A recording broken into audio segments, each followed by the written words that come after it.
Bueno, muy buenas noches, estudiantes de la carrera de periodismo. Sean bienvenidos a esta actividad, a este foro denominado Cobertura Periodística de Alto Riesgo, Volcanes y Sismos.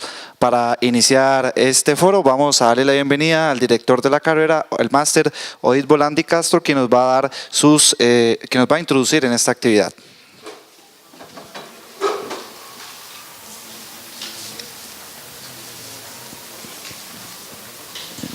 Buenas tardes, estimados estudiantes, académicos y administrativos que nos acompañan el día de hoy.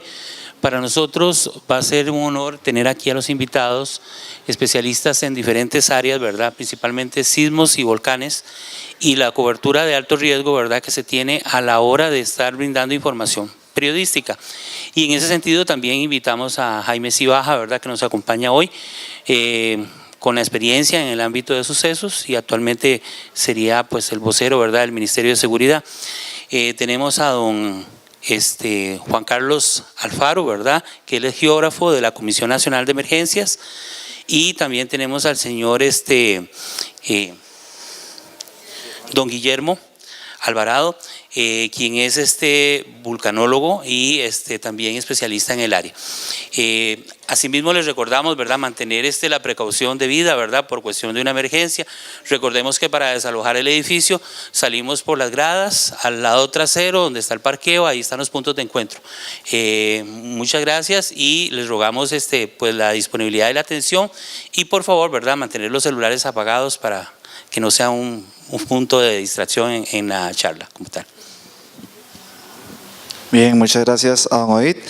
Bueno, para iniciar en esta actividad y en este tema tan importante que es cómo dar una buena cobertura en tema periodístico, en tema de terremotos y sismos, pues vamos a iniciar con don Guillermo Alvarado, quien es vulcanólogo y actualmente pues trabaja con la Red Sismológica de Costa Rica. Le damos la más cordial bienvenida con un aplauso.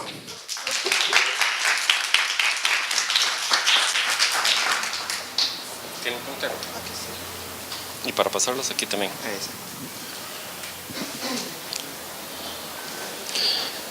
Bueno, muy buenas tardes, noches ya.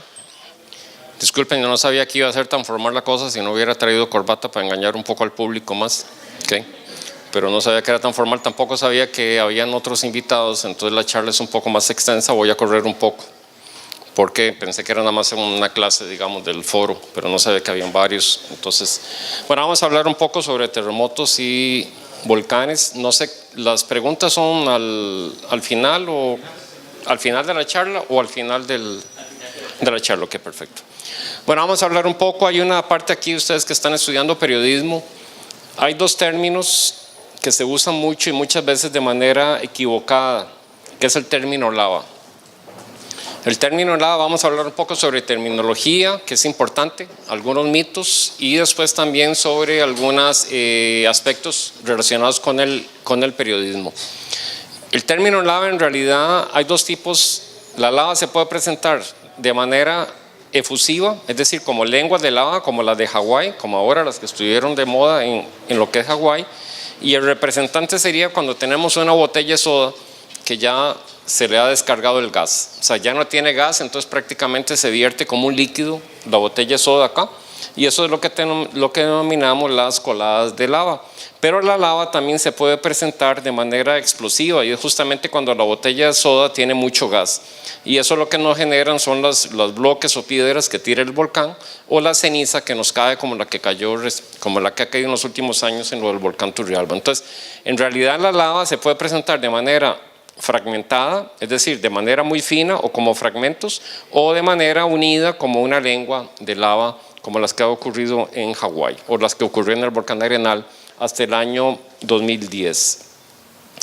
Hay otra terminología importante que es un poco, no es complicada, pero vale la pena recabarla, y es el de la definición de volcán activo. ¿Ok? Y eso es importante que ustedes lo tengan. Empecemos por el término más simple, volcán extinto.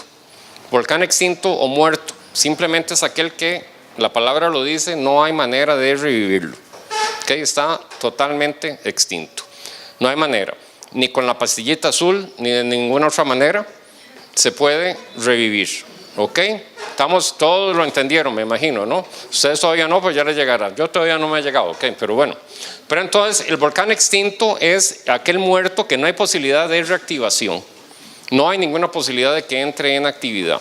Cuando nosotros vemos el esqueleto de una persona, nadie llama al médico forense para preguntar si está muerto. Pero cuando una persona la encontramos en la calle tirada, sí nos entra la duda si está muerto, o si tiene una muerte neurológica, o muerte biológica, o hay otro tipo de muerte que ahora se me olvidó, pero hoy día hay 3 tipos de muertes. Y entonces aquí entramos con el problema de la terminología. Vamos a llamar un volcán dormido, y este término a mí me gusta, algunos volcanólogos no, pero a mí me gusta porque todo el mundo lo entiende.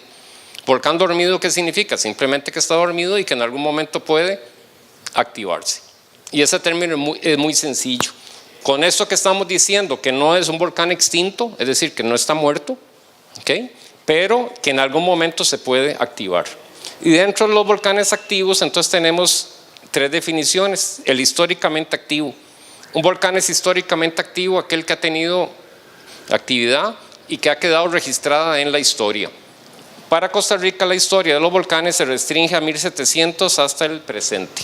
¿Qué pasó entre el año 1500 y 1700? No tenemos un solo registro de actividad de los volcanes. Probablemente era por 2 razones. Una, o porque no hubo erupciones importantes, y 2, porque los españoles, la mayoría, no eran letrados, no sabían escribir. Y entonces, si no saben escribir, no pueden dejar nada escrito. ¿Ok? Y 3, estaban más preocupados por sobrevivir y que no lo mataran que por hablar sobre las erupciones volcánicas. Entonces, nuestra historia, desde el punto de vista de registro, se restringe a 1700 hasta el presente. Previo, no sabemos nada de actividad de los volcanes, por lo menos desde el punto de vista escrito. Se denomina un volcán eruptivamente activo aquel que tiene erupciones frecuentes, como cuáles tenemos 3 hoy día: el Rincón de la Vieja, el Poás y el volcán Turrialba. Y geológicamente activo es una definición geológica en los últimos 10.000 años. Los geólogos no tenemos problema con el tiempo. Nosotros estudiamos la historia de la Tierra, es decir, nos vamos desde el día de hoy hasta los 4.600 millones de años. Incluso la edad del universo, 13.000 millones de años. Entonces nosotros no tenemos problema con el tiempo. Entonces, un volcán geológicamente activo es aquel que ha estado activo en los últimos 10.000 años. Y ahí tenemos varios: el Rincón de la Vieja, el Miravalles, el Arenal, Chato, Poás, Ule, Barba, Irazú, Turrialba, por ejemplo. Son volcanes que han tenido actividad en los últimos 10.000 años. Vamos a ver algunos ejemplos de volcanes extintos. Este es un volcán cerca de Cañas que se llama el Cerro Chopo, y está tan extinto que lo utilizan como un tajo. Este es los Cerros Surquí. Justamente, vean que aquí, si ustedes ven, este es el flanco del Cerro Surquí aquí, y aquí hay el otro flanco. Alguna vez este volcán tuvo una altura acá, y hoy día simplemente nosotros lo atravesamos por la ruta 32. Atravesamos el Cerro Surquí y es un volcán extinto. O sea, no hay manera de revivirlo. Acá tenemos lo que es el Cerro Pelado, que hoy día se hacen muchas excursiones hacia el Cerro Pelado para ver el amanecer. ¿Alguien ha ido a ver el Cerro Pelado? ¿No? Queda cerca de Cañas, se lo recomiendo como un paseo. Acá es bastante bonito. Esos son ejemplos de volcanes extintos. Otro aspecto importante a considerar son las probabilidades. Las probabilidades en una erupción volcánica, todo el mundo habla. Vean, la gente le tiene más miedo a los terremotos y a las erupciones volcánicas, y en realidad la probabilidad de morir por una erupción y un terremoto es bajísima, es muy baja. Veámoslo aquí. Un aspecto importante es que la probabilidad casi nunca es cero. Casi nunca es cero, y a veces la exageramos y otras veces la minimizamos. ¿Cuál es la probabilidad que un suizo, que es de un país donde no tiene mar, muera por un tsunami? ¿Cuál es la probabilidad? 0. ¿Alguien tiene otro número? Ya dijeron 0 acá. ¿Cuál es la probabilidad que un suizo muera por un tsunami? No todos, o sea, con algunos. ¿Cuál es la probabilidad? 1. ¿Por qué?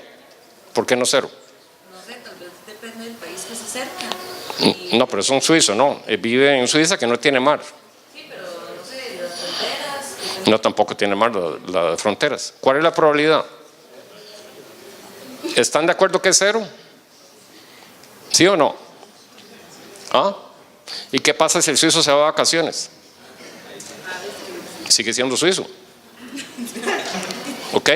Entonces la probabilidad, vean que ahí ese es un caso real, muchos extranjeros murieron durante el terremoto de Sumatra porque justamente se fueron de vacaciones. Y entonces ahí es donde está que la probabilidad casi nunca es cero. Es muy baja, tiene razón, pero no es cero. No es cero. ¿Cuál es la probabilidad que una persona muera, como le pasó a un filósofo griego que le cayó una tortuga del cielo y murió? ¿Por qué? ¿Por qué le cayó una tortuga del cielo? ¿Por qué? La probabilidad es bajísima y sin embargo un filósofo griego murió porque le cayó una tortuga del cielo. Eso se llama ser miado. ¿Okay? Pero en otras palabras, ¿okay? Simplemente es porque un águila tomó la tortuga y para podérsela comer, la soltó y le cayó en la jupa al filósofo y ahí dejó de filosofar. ¿Okay? Entonces vean que las probabilidades nunca son cero y esto es importante. ¿Por qué lo decimos? Vean, en 5 siglos en Costa Rica han muerto 103 personas por actividad volcánica y 700 por terremotos. En el 2007, solo en el 2017 hubo 28.271 accidentes de tránsito con 35.843 personas lesionadas y murieron 458 personas en accidentes de tránsito en el sitio de muerte o durante el traslado. No se contabilizan en el hospital. Cuando mueren en el hospital, no me pregunten por qué, pero en el hospital no se contabiliza. ¿Ok? Entonces vean que entonces cada día mueren 1,25 personas en accidente de tránsito. En 2,7 meses, las muertes total, en 2,7 meses se suma el número total de muertes por accidente. En 2,7 meses mueren el mismo número de gente que ha muerto en 5 siglos por actividad volcánica. O sea, vean lo que son las probabilidades. Y en 2,3 personas por criminalidad. Es decir, en 1,3 meses es el número total de muertes por actividad volcánica. O sea, en un mes y pico muere el mismo número de personas que por actividad volcánica. No le estoy minimizando la actividad volcánica y el peligro. Nada más es que hay que tener claras las probabilidades. La gente se preocupa mucho por morir por un terremoto. Y yo lo que les digo, si el edificio está bien construido, relájense y disfruten. Y si está mal construido, presínense. Para las dos cosas tienen tiempo. ¿Okay? Porque no hay nada que hacer. Entonces la probabilidad de ganar el gordo navideño es 1 en 100,000 y sin embargo la gente juega el gordo navideño. ¿Okay? La probabilidad es baja. La probabilidad de morir en un accidente aéreo es de 1 en cada 1,3 millones de personas. Es bajísima, bajísima, bajísima. Es más probable morir en un accidente de tránsito que por actividad volcánica o por terremoto. ¿Okay?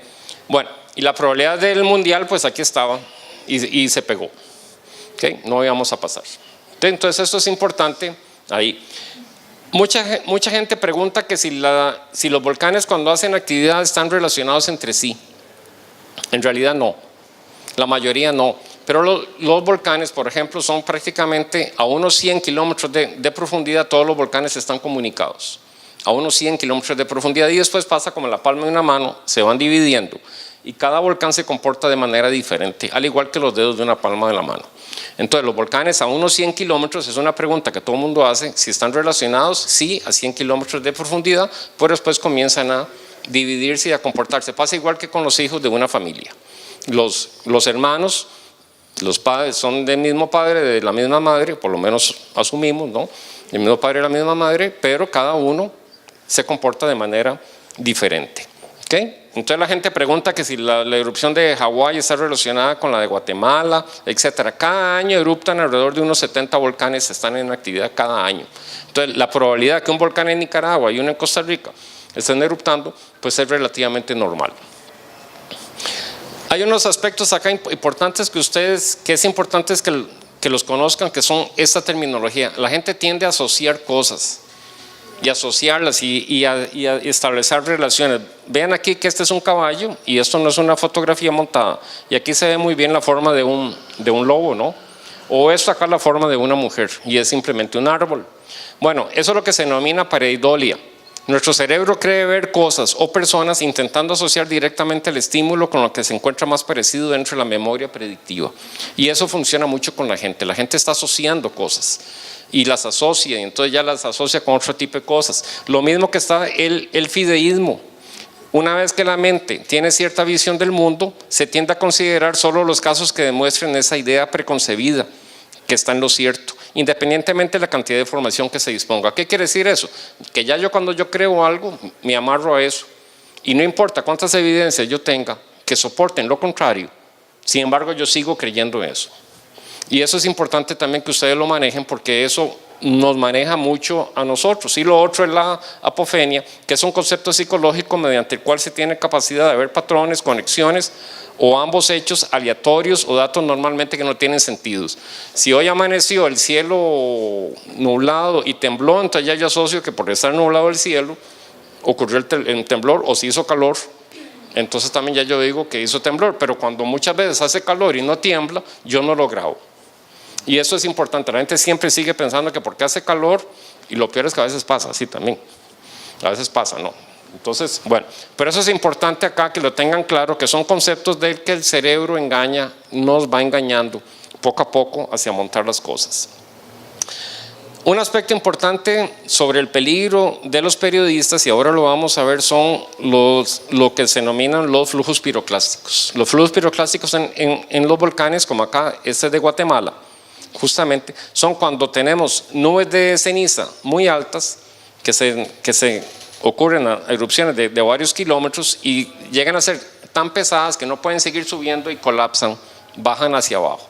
Y esta nube de ceniza, bajando sobre la ladera del volcán, como lo vemos sobre este esquema, se denominan flujos piroclásticos, alcanzan velocidades entre 60 y 200 kilómetros por hora, con temperaturas alrededor de unos entre 1000 y 400 grados centígrados, y son las que ocasionan gran cantidad de muertes en las personas, justamente. Y este es uno de los aspectos que ya una vez que uno lo ve venir, pues obviamente si estoy en la línea del flujo de esto, pues la probabilidad de sobrevivir es bajísima, prácticamente nula. Acá. Y bueno, hay aspectos acá a considerar por ustedes que son los periodistas. Ven aquí que tenemos acá noticias donde algunos periodistas han sido alcanzados por erupciones volcánicas, esto en lo que es Guatemala, justamente ahora en la última erupción. Y tenemos acá que varios periodistas han muerto en erupciones volcánicas junto con científicos.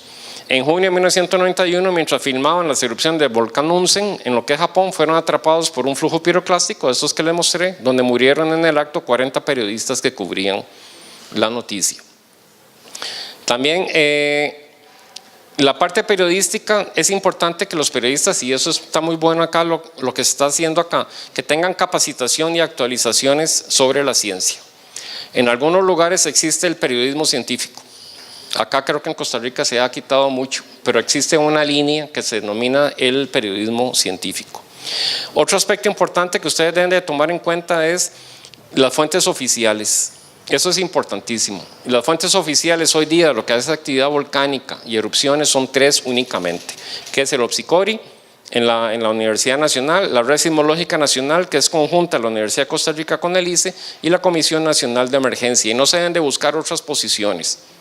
Y eso se los digo y no lo van a hacer ustedes, porque después ustedes lo que quieren buscar es el antagonismo. El periodista normalmente lo que anda buscando son ideas antagónicas para generar controversia, pero eso genera un problema dentro de la comunidad. Eso genera un problema dentro de la comunidad. Cuando la comunidad recibe información de diferentes lados que se contradice, eso es muy bueno para el periodismo y para el mercantilismo, pero muy malo para la población. ¿Okay? Se debe tomar en cuenta que existe incertidumbre científica, que se maneja por no contar con todas las herramientas y datos. O sea, la ciencia de la vulcanología y la sismología es una ciencia, pero prácticamente se está estudiando todo lo que es el planeta, es un laboratorio. No se tienen todas las herramientas para poder tener las respuestas que la gente hace, cuándo y dónde. Es muy difícil, no siempre se tiene. Los procesos geológicos están dominados por incertidumbres, ¿okay? Por incertidumbres, y estas incertidumbres son los que nos dan ciertas limitaciones. Y finalmente está el amarillismo, que continúa imperando dentro de lo que es el periodismo por un mercantilismo, y eso lo vivimos a diario. O sea, hay mucho mercantilismo, mucho amarillismo en lo que es el periodismo hoy día, porque es lo que vende. Y bueno, sobre eso hay que lidiar, ¿no? Y bueno, en Guatemala justamente acá tenemos que bajaron acá los flujos piroclásticos en este sector. Acá teníamos un hotel, el famoso hotel de lujo, en este sector acá, que era este hotel aquí. y no fue alcanzado directamente por los flujos piroclásticos, pero sí por las nubes de cenizas acompañantes que tenían temperatura de unos 400 grados centígrados y que fueron transportadas por el viento, y así quedó el hotel. Por dicha se salvaron la gente, fueron evacuadas a tiempo y justamente por lo menos ahí no murieron. Pero en Guatemala, vean que hubo 110 personas muertas, es decir, en un día murieron más personas que todo lo que ha muerto en Costa Rica en 5 siglos, justamente en lo que es Guatemala. Y bueno, tenemos las fallas, que son las que nos originan los terremotos, que son al fin y al cabo grietas o rasgaduras en la corteza terrestre que se pueden mover de diferentes maneras. Esta es un bloque que baja con respecto a este es un bloque que sube, que se monta con respecto a este otro, y este es un bloque que se mueve lateral. El tamaño de un terremoto va a estar en función del tamaño de la grieta. ¿Qué tanto se mueve la grieta? Así va a ser mayor la magnitud de un terremoto. Y entonces, ¿cómo se produce un evento sísmico? Pues un evento sísmico simplemente ocurre por un movimiento de estos bloques. Cuando estos bloques se mueven ocurre una ruptura y ahí ocurre una radiación de ondas. Y esa radiación de ondas es la que después nos llega a afectar como las ondas sísmicas que nos generan acá. Y bueno, acá tenemos un ejemplo donde simplemente poco a poco la Tierra se está deformando, se llega a deformar hasta que finalmente ocurre la ruptura. Y en el momento que ocurre la ruptura de los bloques, pues se genera el sismo o el evento sísmico. Acá tenemos un ejemplo de una ruptura en superficie. Vean cómo la calle, eso era una calle, acá, y vean cómo el bloque se movió y prácticamente generó una grada de 1 o 2 metros de diámetro. Para que se genere una grada de 2 metros de diámetro tuvo que haber sido un terremoto de magnitud más de 7,5 justamente. O sea, es bastante grande este evento sísmico para haber generado esta ruptura. Y bueno, las ondas sísmicas se mueven de diferente manera. Tenemos las ondas de Rayleigh, que son superficiales, la onda primaria, que es la onda que llega, la onda secundaria, que es la que destruye. La onda secundaria es la que destruye. Cuando hay un sismo y ustedes dicen, yo creo que está temblando, justamente es cuando está llegando la onda primaria, la onda P, por eso se le denomina onda P o onda primaria. Cuando uno dice, yo creo que está temblando. Cuando ya llega y el momento se comienza a mover todo fuertemente, es justamente cuando está llegando la onda secundaria, que es la que destruye. Si no salieron corriendo, traten de tomar el tiempo entre la onda P, ¿cuántos segundos entre la onda P y la onda S? Y si les da por decir algo 4 segundos, multiplíquenlo por 8. Y si no se sabe en la tabla el 8, multiplíquenlo por 10. ¿Ok? Por aquello. Tranquilo, todo va a salir bien. ¿Ok? Entonces, no me ponga nervioso, pues apenas es la charla, ¿no? Entonces, si lo multiplican por 10 van a tener el radio en que ocurrió el terremoto, más o menos. O sea, el número de segundos entre cuando dicen que yo creo que está temblando versus el número de segundos cuando la cosa se comenzó a mover y todo el mundo se comenzó a parar, a moverse, multiplíquenlo por 10 o por 8 y les da más o menos el radio en que está ocurriendo el epicentro. Lo único es que no vamos a saber si es en esta dirección, en aquella o en la otra, pero por lo menos van a tener un radio de acción. Un radio. Entonces, cuando un sismo dura mucho, uno se puede dar cuenta que el sismo es lejano, cuando dura mucho, cuando hay mucha diferencia entre esa P y esa S. Cuando uno dice que el sismo pasó rápido, es porque significa que el sismo es muy cercano, o sea, cuando no hay una separación entre la onda P y S, es un sismo bastante cercano. Entonces, en lugar de asustarse, pues les recomiendo que tomen la P y la S, porque por si nada ganan con correr, si está en un edificio mal construido. Y si está bien construido, pues por lo menos impresionan a la gente y dicen, mira, ahí está calmado la persona, ¿no? Aunque quede petrificada, ¿no? ¿Okay? Y entonces, ¿cómo se miden justamente los sismos? Pues se tienen estaciones sismológicas en todo el país, se mide esa diferencia, claro, con computadora de la P y la S, la diferencia entre P y S. Acá tenemos la onda S donde entra, esta es la onda primaria, entra la onda S, se mide la diferencia de P menos S en lo que es segundos, se establecen radios, esta es una estación sismológica, esta es otra estación sismológica, esta es otra estación sismológica, se establecen los radios de acción y donde los radios se intersectan es donde ocurre el epicentro, justamente. Entonces ustedes pueden llamar a un amigo en tal lado, mira cuánto tiempo duró la P y la S, bueno tanto, multiplican, llaman a otro amigo, llaman al novio al otro lado, llaman al segundo novio al otro lado, tiran los radios de acción, multiplican, hacen sobre un mapa y pueden tener una idea de dónde ocurrió el epicentro, más o menos de manera tosca, pero funciona más o menos, ¿no? Y bueno, así es justamente la medición de los sismos. Entonces, en función de la duración, entre más largo sea el sismo, es mayor la energía. Y entonces, la energía es lo que nos da la magnitud. Entonces, cuando nos hablamos de la magnitud tal, es porque es una función de cuánto fue lo que se rompió, cuánto fue lo que rompió, cuánto fue la ruptura.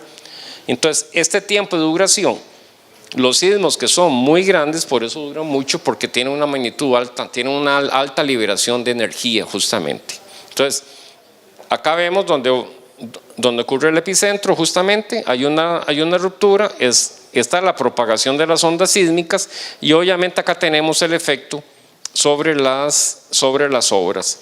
Si la obra está debajo o la estructura está debajo del epicentro, pues justamente los efectos van a ser mayores, pero van a ser mayores también si la obra no necesariamente. Les voy a hacer una pregunta: ¿dónde se va a sentir más un sismo? ¿En una cama de agua o en una cama de piedra? ¿Quién dice una cama de piedra? Levanten la mano. ¿Cama de piedra? ¿Quiénes? Ok, ¿cama de aguas? Mal portadillos, putis, ok. Se siente más en una cama de agua, porque la cama de agua queda vibrando sobre el sismo. ¿Y por qué pongo este ejemplo? Porque si un edificio está construido sobre roca sólida, la onda sísmica pasa rápidamente, no queda vibrando sobre esa roca. En cambio, si un edificio está construido sobre un suelo suave, el suelo suave funciona como una gelatina, y en el momento que funciona como una gelatina, el edificio comienza a vibrar más de la cuenta.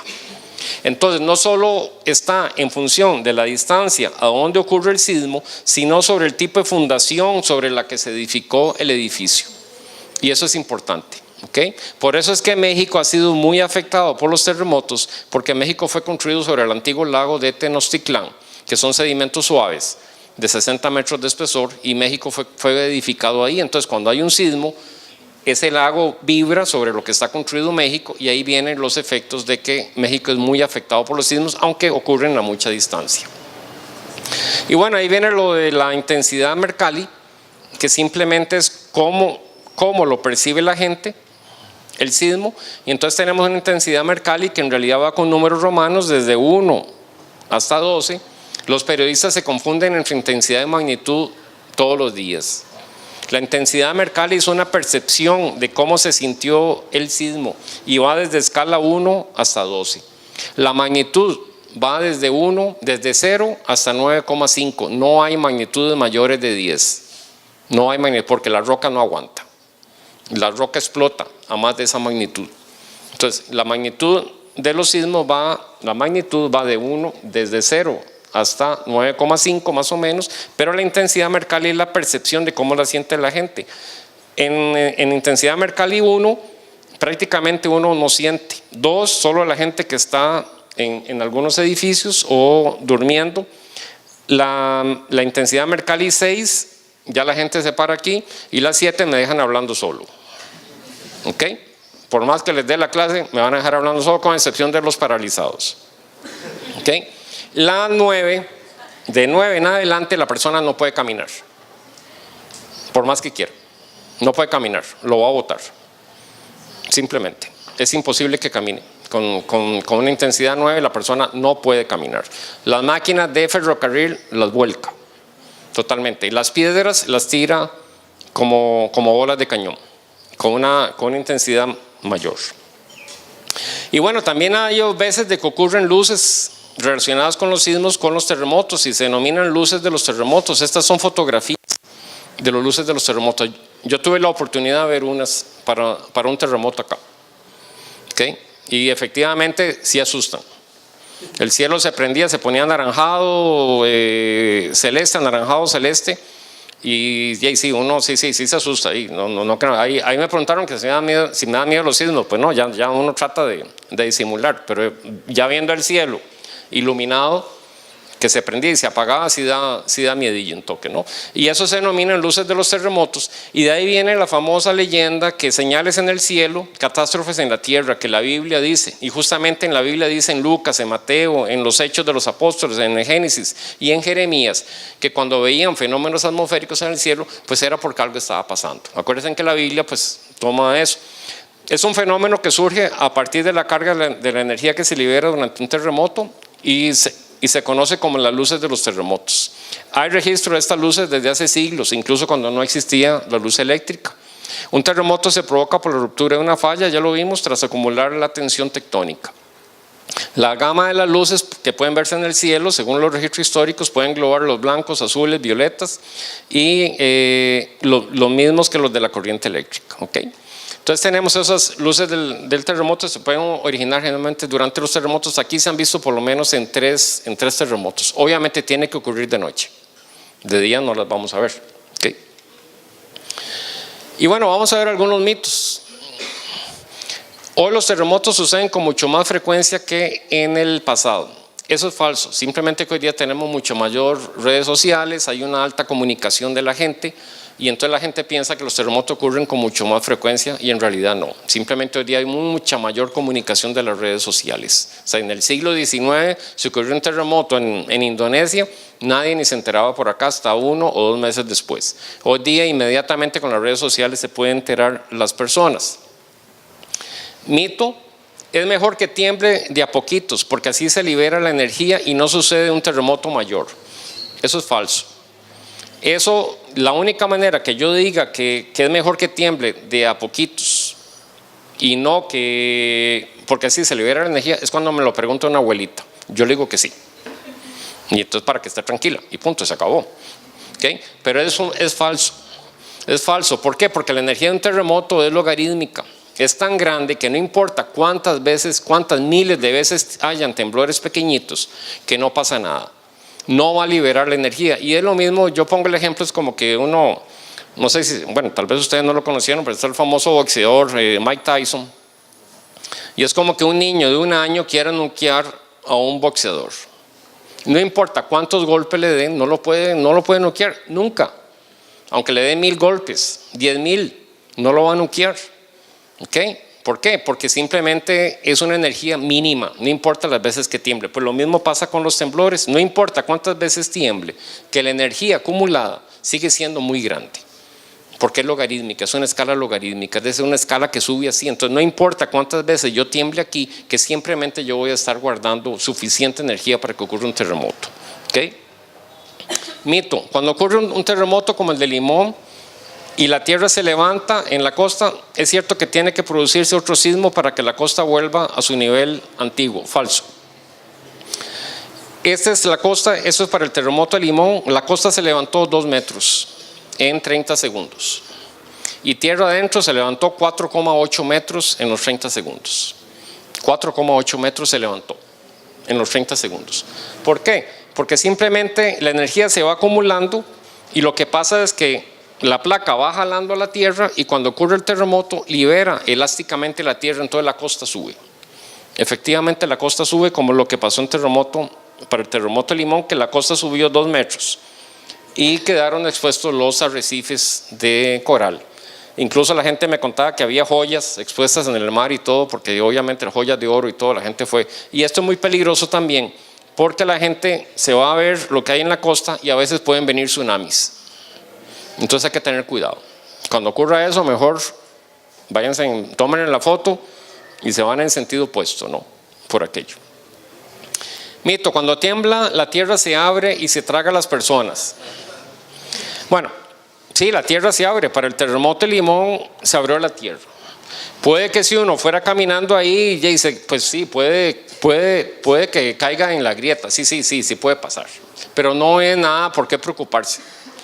El sismo es tan grande que en realidad, o sea, lo que hay que preocuparse es por el sismo en sí, no tanto porque si se abren las grietas o no. También ocurren deslizamientos. Esto es Fraijanes, la laguna de Fraijanes en 1888, para el sismo el 30 de diciembre de 1888. Aquí había una familia, una casa, y quedó aterrada por el sismo.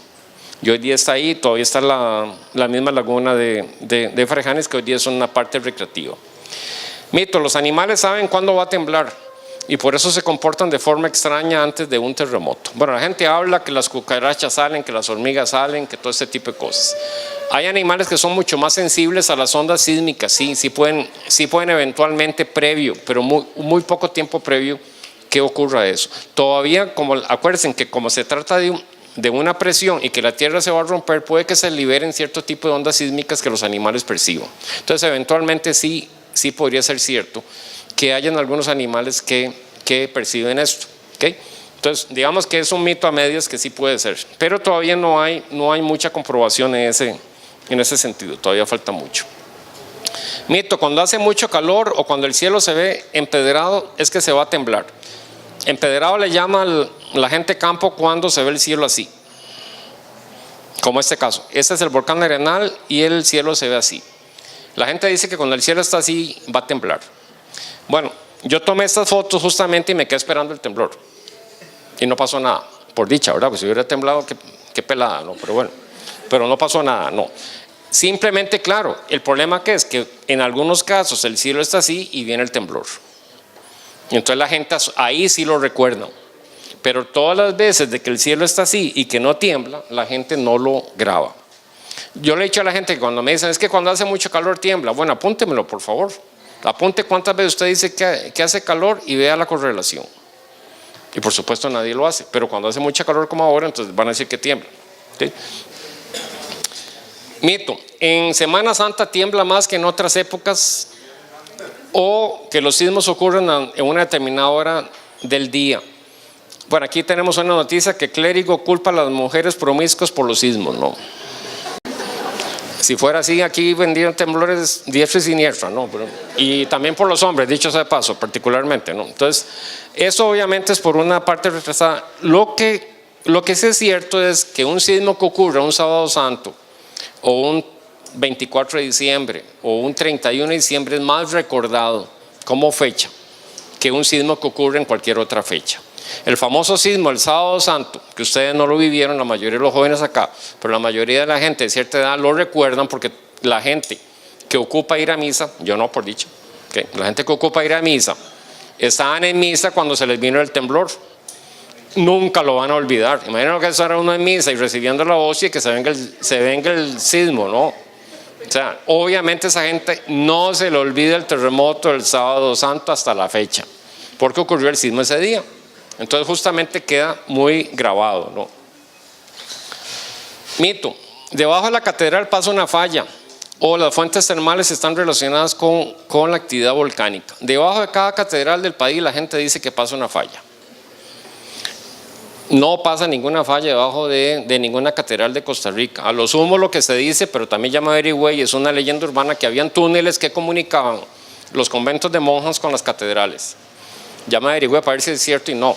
Lo que hay son túneles para comunicar con el acueducto, con los acueductos, ¿ok? Pero no había comunicación entre los lugares. Eso es un mito. Pero lo otro también es que no necesariamente donde hay fuentes termales está relacionado con la actividad volcánica, porque las fuentes termales muchas veces pueden estar asociadas con estas líneas que son las fallas tectónicas. Mito, ¿los terremotos se pueden predecir? No. Los terremotos no se pueden predecir. Solo se han logrado predecir 2 terremotos con cierta antelación. Y aquí viene un concepto importante. Predecir es cuando yo digo la fecha, la hora, el lugar y la magnitud.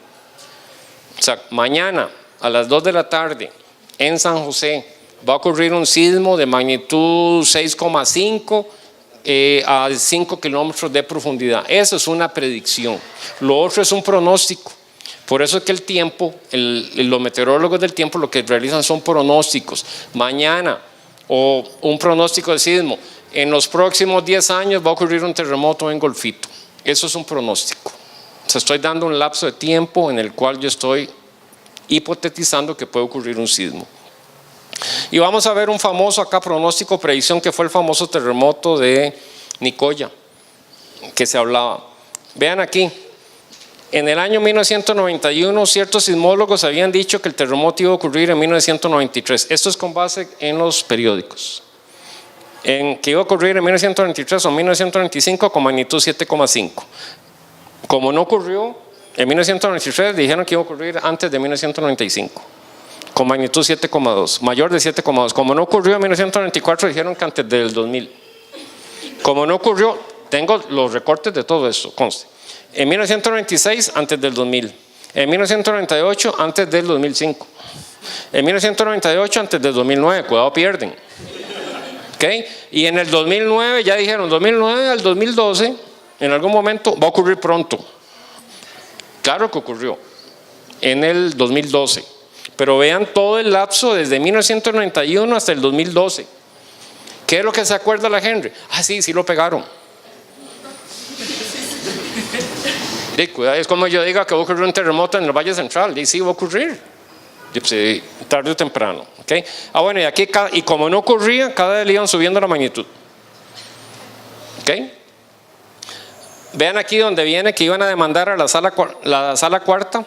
Iban a demandar porque, bueno, aquí un abogado apostó 30 millones a que no iba a haber el terremoto, etcétera, ¿no? Y bueno, ¿qué consecuencias tiene todo esto? Tiene consecuencias sociales, psicológicas, económicas de los pronósticos. Las empresas turísticas, los hoteles, los dueños de lanchas, pequeños artesanos, taxis aéreos, restaurantes, etcétera, son afectados por este tipo de pronósticos. No ganamos nada, lo que hay que hacer es construir bien y no estar uno diciendo la depreciación de los terrenos y las propiedades. La psicosis presísmica, imagínense toda la gente cada vez que había un terremoto en Nicoya, un sismo pequeño en Nicoya, ya pensaban que ya venía el terremoto, y así pasaron 26 años esperando. Eso genera pérdida en la calidad de vida. Ven aquí lo que son las noticias. La Nación fue la que se llevó el 40% de las noticias, la Extra el 18%, y así sucesivamente los porcentajes. Según los lugareños, los pronósticos y la temática del terremoto de Nicoya coincidía con la temporada alta, con la construcción sobre el puente del Tempisque y con los Juegos Deportivos Nacionales y con la búsqueda de fondos. Entonces resulta que me puse a ver acá, ploteé todos los gráficos de los periódicos por meses, independientemente del año, y vean qué interesante, el mes en que hay más noticias sobre el terremoto de Nicoya, antes de que ocurriera. ¿Con qué coincide esto? Semana Santa. Veanlo acá. ¿Con qué coincide también acá en julio? Vacaciones. Y en agosto, ¿por qué no hay un solo reporte? ¿Por qué? La Virgen y Día de la Madre fueron considerados. Vean que yo puse a un estudiante a hacer esto sin que él supiera para qué lo estaba haciendo. O sea, que no había ahí prejuicio de que él estuviera manejando la información, ni tenía idea, ni para qué le llamen, nada más graficate eso, ponerlo ahí por todos los años, y esto es súper interesante. Cómo se maneja el periodismo, y esto es periodismo al fin y al cabo amarillista. ¿Okay? Bueno, no vamos a entrar ahí. ¿Qué podemos esperar? En los siglos XIX y XX se registraron en Costa Rica unos 48 terremotos, uno por cada 4 años. Hay un terremoto en Costa Rica cada 4 años. Y si ya pasaron 4 años y no, tranquilos, les va a tocar. No se preocupen. De ellos, 21 fueron por fallamiento local, uno cada 10 años. Y el último fue el de Capelladas en el 2016. 27 por subducción, uno cada 7 años. El último fue el de Sámara en el 2012. Por lo tanto, se podría suponer que en el siglo XXI ocurran 10 terremotos por fallamiento local y unos 13 por subducción. Es decir, no se preocupen, van a vivir más de uno. ¿Okay? Más de un terremoto. Lo mejor es construir, seguir el código sísmico, construir bien, con buenos materiales, con un buen ingeniero, en un buen lugar seguro. Y es lo mejor, porque nada ganamos con estar esperando, preocupados por el sismo que ocurra. Si están en un lugar que no está bien construido, sí hay que preocuparse. Eso sí. Y bueno, creo que eso es todo. ¿Preguntas? Muy rápido, perdón, pero ahí. ¿No? Al final, ok.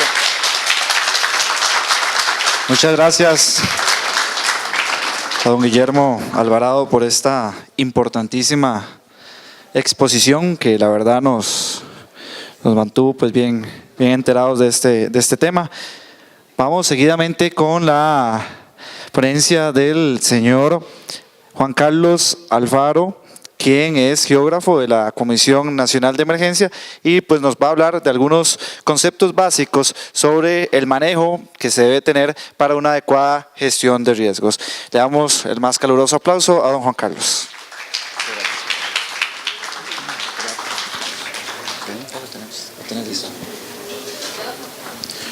Bueno, muy buenas noches a todas y a todos. Muchas gracias por la invitación. Para complementar un poco la presentación de don Guillermo, yo les voy a hablar relacionado al tema de gestión de riesgo, que es lo que me compete, y un montón de conceptos que hasta el día de hoy tendemos a mezclar o confundir. Por ejemplo, para que vayan teniendo una idea, escuchamos en los medios de comunicación desastres y resulta que se refieren a una amenaza. Decimos amenaza y resulta que es vulnerabilidad. Y vamos a ver la importancia que es manejar bien estos conceptos. Vamos a iniciar con esa imagen. Esto que ustedes ven acá es esto mismo y esto mismo en diferentes épocas. Eso es San José.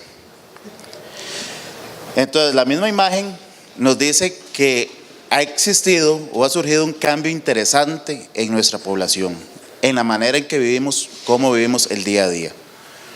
Que cada vez que pasa un evento, dicen que son más fuertes o que Dios está contra nosotros o quién sabe qué, pero que es que cada vez somos más personas y cada vez somos más personas en un desorden en el que vivimos, en lugares no aptos para construir.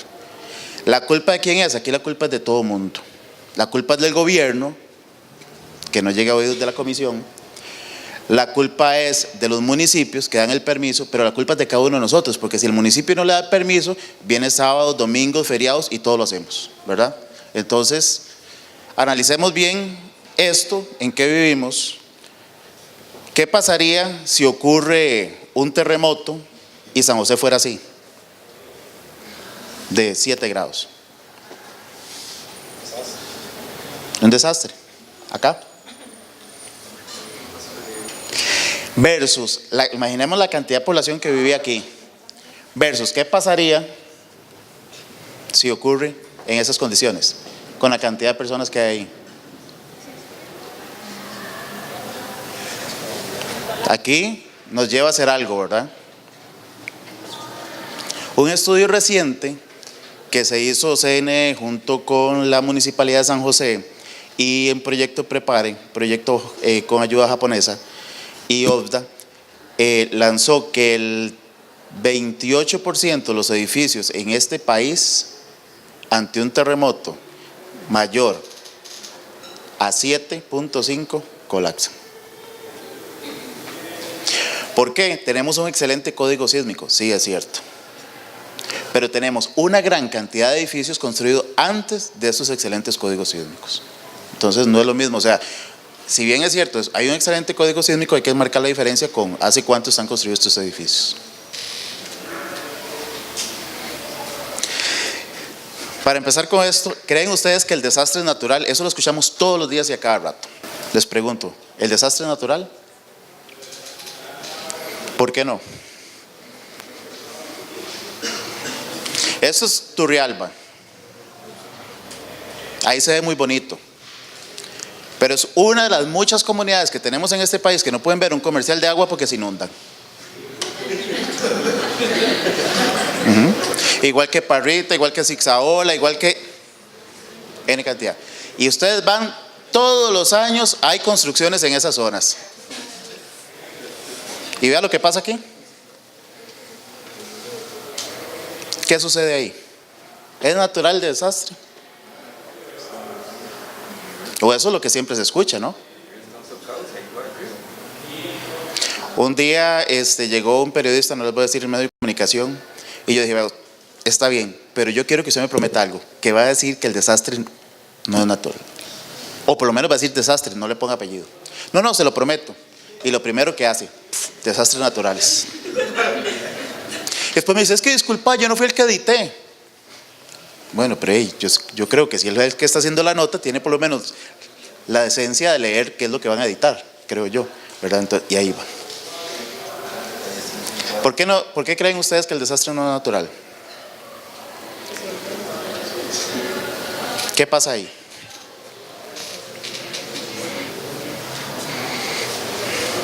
Dejémoslo para más adelante. Eso es Costa Rica. Olvidémonos que Costa Rica es 51.100 kilómetros cuadrados. Eso es solo de territorio. Y olvidémonos también la mentira que nos decían en el colegio y en las escuelas de que Costa Rica limitaba con Nicaragua, Panamá, Mar Caribe, en el mejor de los casos, cuando no nos decían el Atlántico, es peor todavía, y el Pacífico. Y si yo les digo que Costa Rica limita con Ecuador y Colombia, véanlo acá. Aquí limitamos con Colombia y aquí limitamos con Ecuador. Si no somos capaces ni de administrar esto, ¿cómo vamos a ser capaces para administrar todo esto? ¿Verdad? Entonces, vean donde empezamos a tomar la importancia de la gestión de riesgo. Vivimos en un completo desorden, no hay planificación, no hay ordenamiento territorial, existe, no se para el sol con un dedo, la corrupción de día a día. Entonces lo que no lo podemos meter un gol, lo hacemos sábados y domingos y ahí seguimos. Y después, ¿qué es lo peor? Nos quejamos de que es culpa de otros, ¿verdad? Para empezar con los conceptos, vamos a iniciar con el concepto de amenaza. ¿Qué entendemos por amenaza?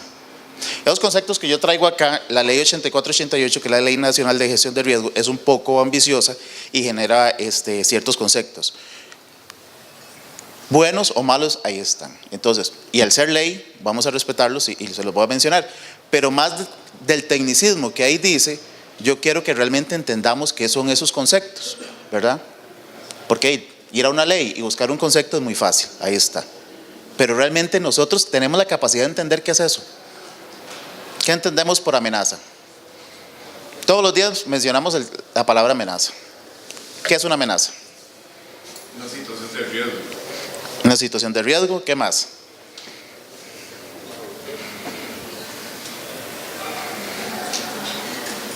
O sea, probabilidad de peligro también. Una probabilidad de peligro, ajá. Ahí deben de estar leyendo. ¿Qué es una amenaza?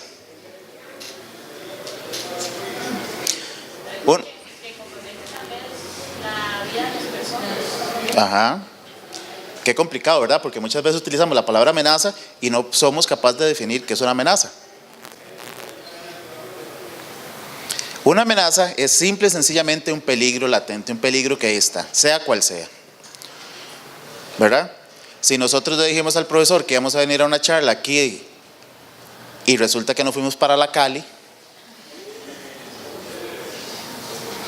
es un peligro que ahí está. Si el profesor se da cuenta, ¡ja!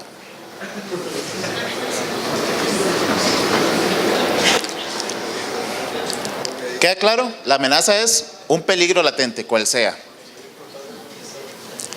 Una erupción volcánica es una amenaza. Hay que tener cuidado. Mucha gente dice que los ríos son amenazas. No, los ríos también sirven para riego, para navegar, para un montón de cosas. La inundación como tal es la amenaza. El volcán como tal, la erupción volcánica es la amenaza. ¿Me explico? ¿Quedamos claros? De acuerdo a actores o diferentes, hay gente que dice, clasifica en amenazas naturales, amenazas antrópicas o una combinación de ambas. Para efectos muy personales, yo las clasifico en dos, porque cuando decimos que es una combinación de ambas, que se pueden dar, pero por ejemplo, o son generadas o son de origen natural o son generadas por nosotros. Ahí no es de otro. Pues puede haber una combinación de que yo altere una montaña, después haya un día entero de lluvia, pues, y eso me genere un movimiento de tierra, un deslizamiento, ¿verdad? Pero igual está haciendo la alteración. En amenazas naturales tenemos las erupciones volcánicas, tenemos la sequía, que muchas veces, o por lo menos para la Comisión Nacional de Emergencias hace poco entendió que la sequía era una amenaza. Si bien es cierto, sí tenemos claro que era una amenaza, ustedes registran el histórico de la Comisión Nacional de Emergencias y no existía un decreto de emergencia por sequía hasta hace 4 años. ¿Por qué? Porque creían que la sequía simple y sencillamente era esperar que lloviera y todo se componía. ¿verdad? En cambio, cae una gota de agua y eso generaba inundación, y ahí sí corrían a un decreto de emergencia. Había un análisis diferente de valorar la amenaza. Los terremotos, ¿verdad? O los sismos son amenazas. Por otro lado tenemos las antrópicas, las generadas por el ser humano. Podemos hablar de guerras, podemos hablar de delincuencia, podemos hablar de cuánta cosa a ustedes se les ocurra que la generamos nosotros.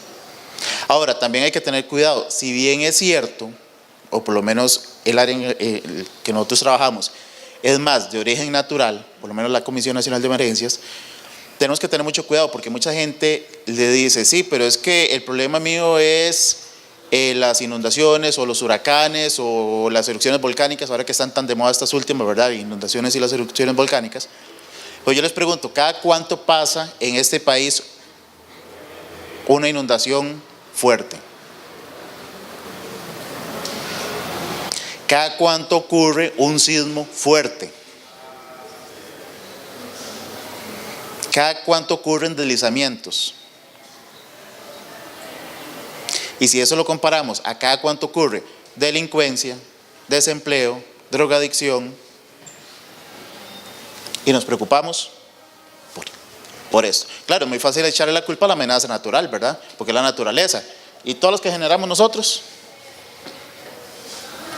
Entonces, hagamos un balance también de qué es realmente lo que nos afecta. Nos hemos puesto a pensar cuál es la amenaza más cercana a nosotros, en el trabajo, en la universidad, en nuestros hogares.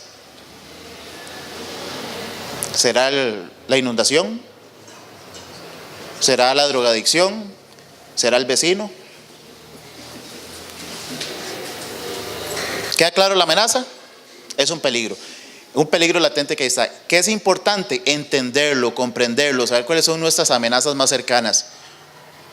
Pero hasta ahí, de ahí no pasemos. ¿Por qué digo esto? Porque nos ha costado mucho, principalmente a las instituciones, entender esto. Aquí hay una inundación en este país y ¿qué es lo primero que solicitan?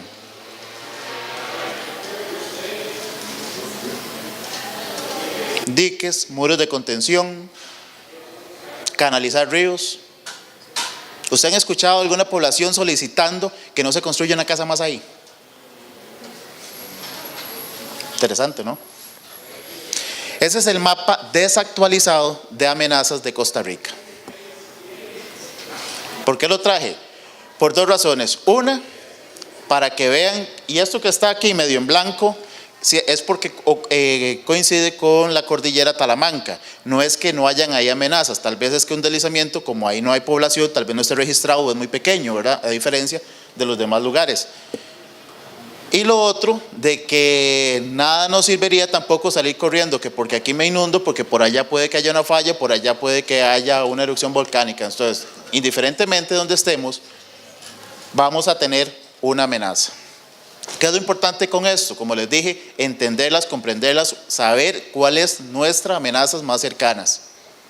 ¿Estamos claros? ¿Qué era una amenaza? Entramos a otro concepto, vulnerabilidad. Si ya definir amenaza es complicado, vulnerabilidad todavía se complica más. Pero ojo, entre estos conceptos creo que es el concepto más importante. ¿Qué creen ustedes que es vulnerabilidad?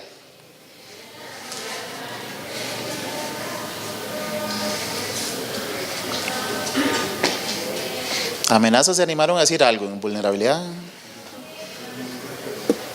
¿Y qué tan expuesto puede estar cuando suceda algún peligro latente? Ajá, ¿qué más?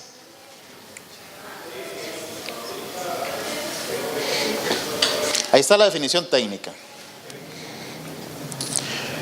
Vulnerabilidad es que tanto esa amenaza que está ahí me puede afectar a mí. Pero aquí se complica aún más. Identificar la inundación es muy fácil, identificar la erupción volcánica es muy fácil, pero identificar cuánto eso me puede afectar a mí, qué complicado. ¿Por qué? Porque mi vulnerabilidad es diferente a la de cada uno de ustedes.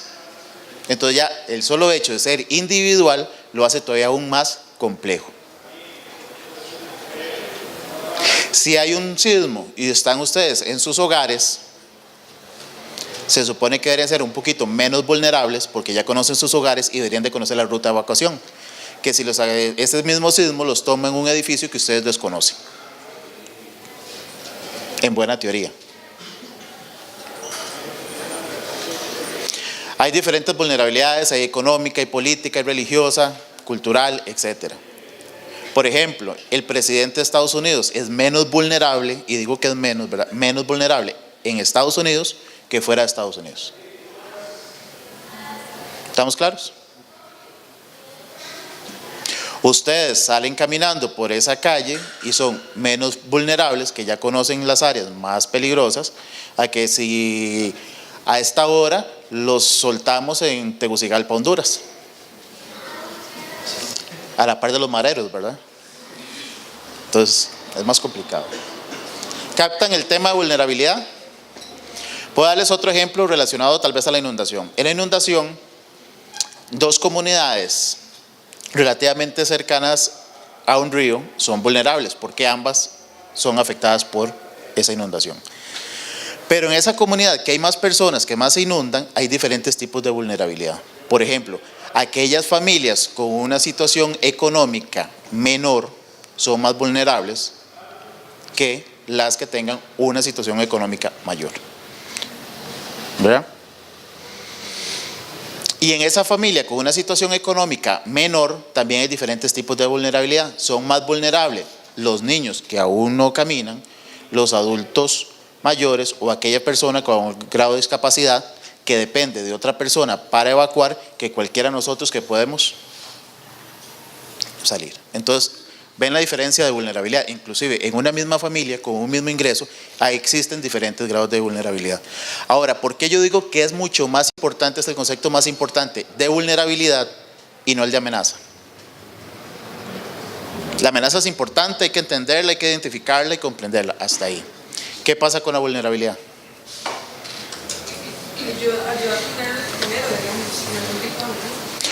Justamente la vulnerabilidad es la que me va a ayudar a reducir el riesgo. Yo nada hago con canalizar un río y hacerle un muro de contención. ¿Cuánto cuesta eso al Estado? Millones de colones. ¿Cuánto dura? Lo que dure la próxima cabeza de agua o el próxima tormenta tropical o huracán en pasar. Y se lo llevó. Mientras que si nosotros trabajamos en la vulnerabilidad, ahí sí estamos disminuyendo ese riesgo. ¿Me explico? Ahora, ¿por qué cuesta? Claro, imagínese al político, imagínese a un alcalde municipal. No, pero es que si se me cae el río, el puente por la inundación, pues yo pongo el puente y si estamos en campaña política viene la reelección y círculo vicioso completo. Ah, no, pero es que lo que usted tiene que hacer es no solo poner el puente, sino poner el puente en una zona donde no se vuelva a caer. Ah, no, pero lo ponemos exactamente en el mismo lugar para que se lo vuelva a llevar. Además, yo conozco puentes. Hace poco salió una noticia de una gente en Pérez Celedón que hicieron un puente artificial porque se lo había llevado. Ese puente era un puente. Creo que eso fue para Joan. Para César eran 2 puentes. Y ahora, después de Nate, ya ese puente ya lleva el tamaño de 3 puentes. Y lo siguen poniendo en el mismo lugar. Ahí está pasando algo. No estamos haciendo gestión de riesgo. Estamos reconstruyendo el riesgo, que es más grave. ¿Queda claro esto? ¿Por qué es importante entonces la vulnerabilidad? Porque si yo realmente trabajo con una vulnerabilidad, si hoy son 50 familias a la margen de un río, yo esperaría, si trabajo la vulnerabilidad, que el día de mañana por lo menos, si no son las mismas 50 familias, sean menos y no más. ¿Verdad? Pero trabajamos con amenaza. Tenemos un río canalizado y las familias siguen multiplicándose. Y un déficit fiscal que a gritos nos da por la cara cada rato. ¿Qué riesgo? Ya vimos que es amenaza, ya vimos que es vulnerabilidad. ¿Qué riesgo? No, si no sabíamos que era vulnerabilidad, ahora qué vamos a decir en el riesgo. ¿Qué riesgo? Dice el profesor que el que define qué es riesgo pasa el curso ya. Exponerse a una situación de peligro. ¿Qué más? Ese era el profesor, seguro, y se voy a decirlo yo para que ninguno pase.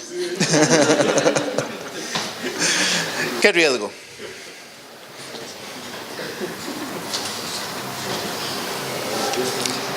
Es la probabilidad. Es la probabilidad de que ocurra un evento o una amenaza y yo ser vulnerable a esa amenaza por ende me afecte. Vamos a decir la frase a lo más tico que yo lo puedo hacer más, debería patentizar esto.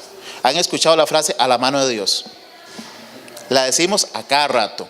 Cuando ustedes escuchen a alguien diciendo a la mano de Dios, sepan que está en riesgo. Voy a cruzar la calle y el semáforo se puso en verde, a la mano de Dios ahí voy. Una probabilidad, puede que cruce y no me pasó nada, o puede que ustedes mismos lo proyecten en las noticias de la universidad. A la mano de Dios se desbordó el río y ni las barandas del puente se ven. Ah, no, pero ahí estaba el puente, por aquí voy. Ahora en las lluvias que ocurrieron en julio, en Limón, hubo una muerte justamente por eso. Una persona cruzó 3 veces, no le bastó con una, no, cruzó 3 veces el puente y la tercera la vencida.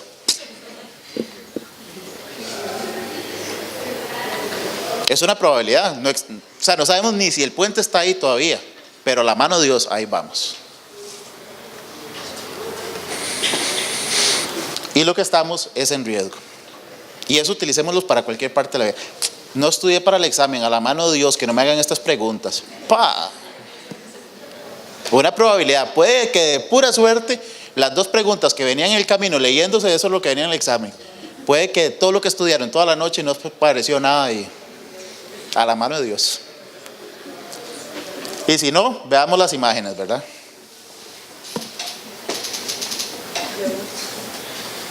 ¿Queda claro? Amenaza, un peligro latente, vulnerabilidad, ¿qué tanto me puede afectar a mí esa amenaza? Riesgo, probabilidad de ser afectado.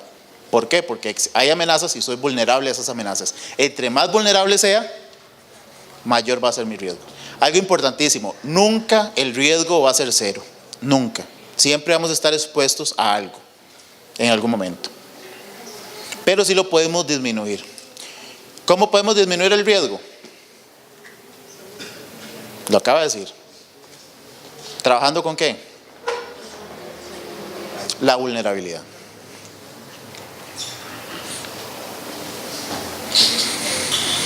¿Se han explicado ustedes por qué si los famosos huracanes y todos los eventos hidrometeorológicos en Costa Rica llegan por la zona atlántica o por el Caribe? Porque una de las principales zonas en dañarse o en inundarse o en afectarse es el Pacífico Central y la zona sur. No tiene lógica, ¿verdad? El evento hidrometeorológico, en este caso el huracán, está en el Caribe.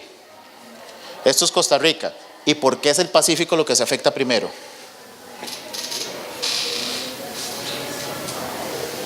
¿Nunca han analizado eso? Entiendo que es porque el huracán succiona toda la humedad que viene del Pacífico. Ajá. Choca con las montañas, por ir a Talamanca, por ejemplo, y desarma. Excelente. Es por eso. El huracán se alimenta de la humedad, pero se alimenta de la humedad también que existe en el Pacífico. Toda esta humedad que está en el Pacífico la succiona, la jala, la trae. Pero ¿qué ocurre en Costa Rica? El sistema montañoso que divide Costa Rica hace que toda esta humedad quede en el Pacífico e inclusive nos genere buen tiempo en el Caribe y con un huracán al frente.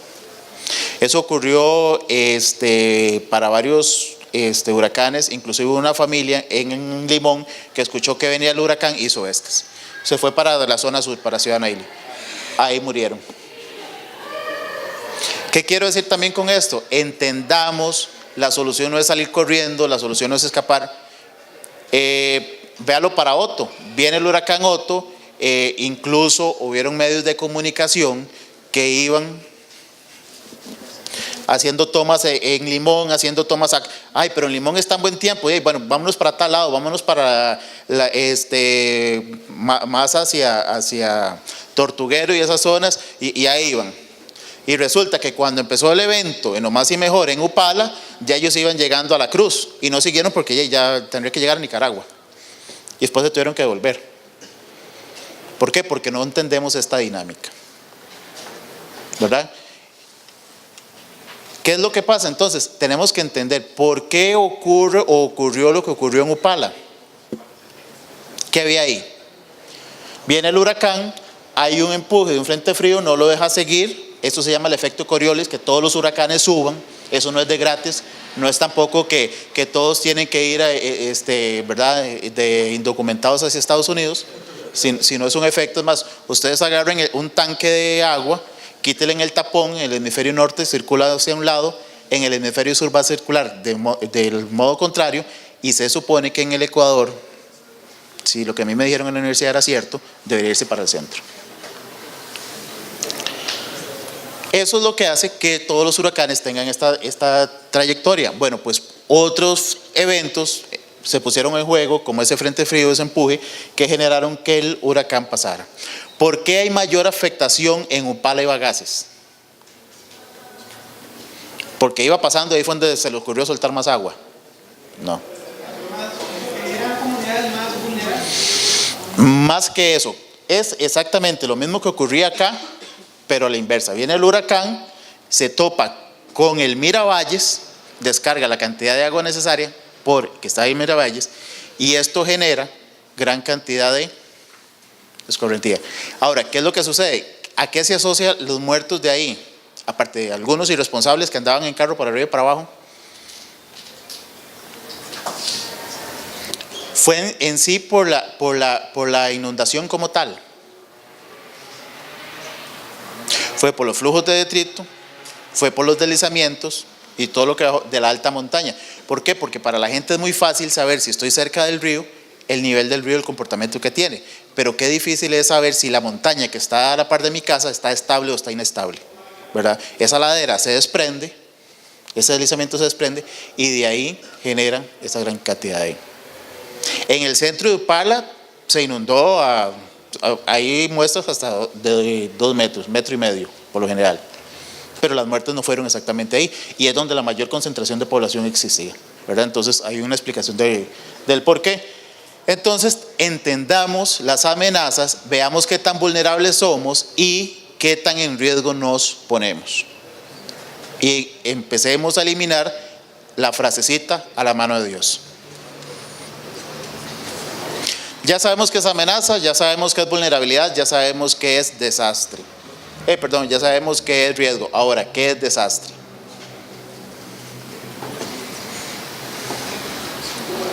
¿Qué entendemos por desastre?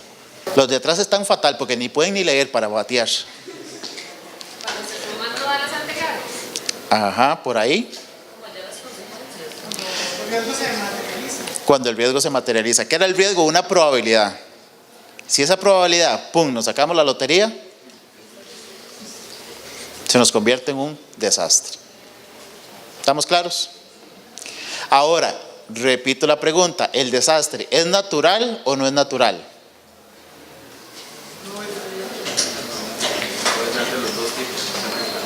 Puede ser de los dos tipos.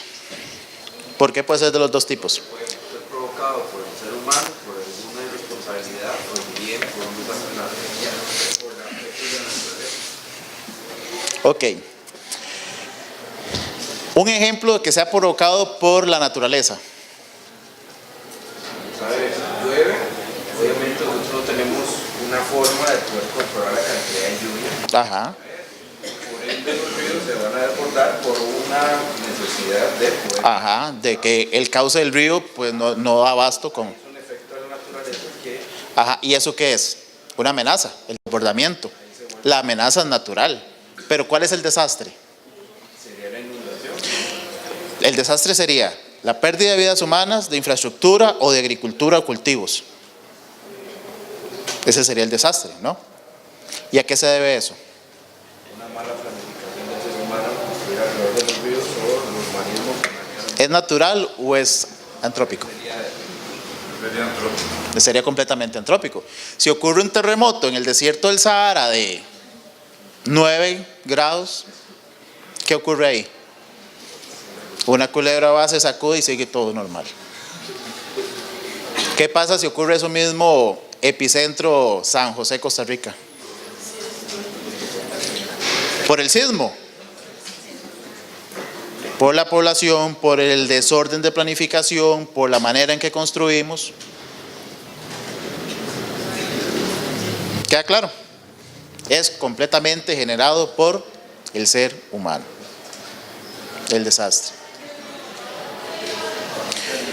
Somos nosotros quienes construimos en las márgenes de los ríos, somos nosotros quienes construimos cerca a los volcanes y no hemos construido más arriba de un volcán. Es más, no han hecho aquí un mirador en el cráter de un volcán porque los cráteres de estos países todos obedecen a parques nacionales. Si no, ya tuviéramos miradores dentro de los parques nacionales, dentro de los volcanes, se lo opuesto.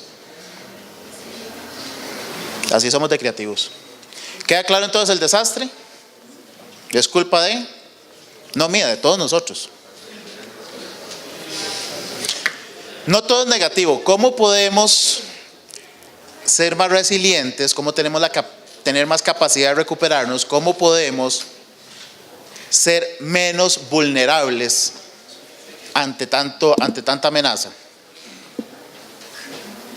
¿Cómo creen ustedes? Siempre critican de que decimos cuál es lo negativo, pero nos cuesta muchas veces dar la solución. Vamos a tratar de dar esa solución.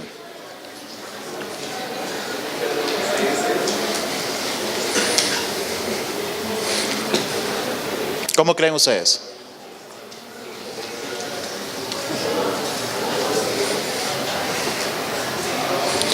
Por medio de nuestras capacidades y por medio de nuestros recursos. Es simple, ¿no?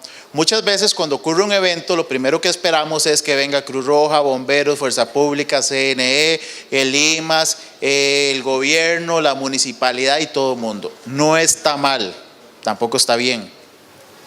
Pero ¿qué pasa con todas las capacidades y todos los recursos que nosotros podemos tener? Imaginémonos una comunidad completamente aislada con un camino 2 horas de montaña, que solo ese camino tenga ingreso. ¿No es más fácil que ellos se organicen y que ellos identifiquen cuáles son sus amenazas y cuáles son sus vulnerabilidades y qué grado de riesgo? ¿Por qué? Porque si bien es cierto, ahí está Cruz Roja, ahí está Bomberos, ahí está Fuerza Pública y todos los anteriores, ¿qué pasa si en un evento grande no llegan a tiempo y se da? Si yo tengo capacidades, si yo tengo los recursos, yo puedo hacer mucho. ¿Qué pasa para que entiendan más la relación que hay entre capacidad y recurso? ¿Qué pasa si en este salón tenemos todo el salón lleno de extintores y ocurre un conato de incendio, pero ninguno de nosotros sabemos utilizar el extintor? Tenemos el recurso, están los extintores, pero no tenemos la capacidad, no hacemos nada. O a la inversa, todos nosotros somos expertos en extinción de fuegos y no hay un solo extintor. Tenemos la capacidad y no tenemos el recurso. ¿Entienden la relación de eso? Van de la mano. Entre más capacidades y más recursos yo tenga, menos vulnerable soy. ¿Estamos? Y si ustedes se ponen a ver después de un evento, la gente no pide que los capaciten en temas de gestión de riesgos, sino que la gente pide es que le construyan el dique, que le construyan eso. Eso le genera capacidades, eso le genera recursos. Eso es poner una curita en todo el evento.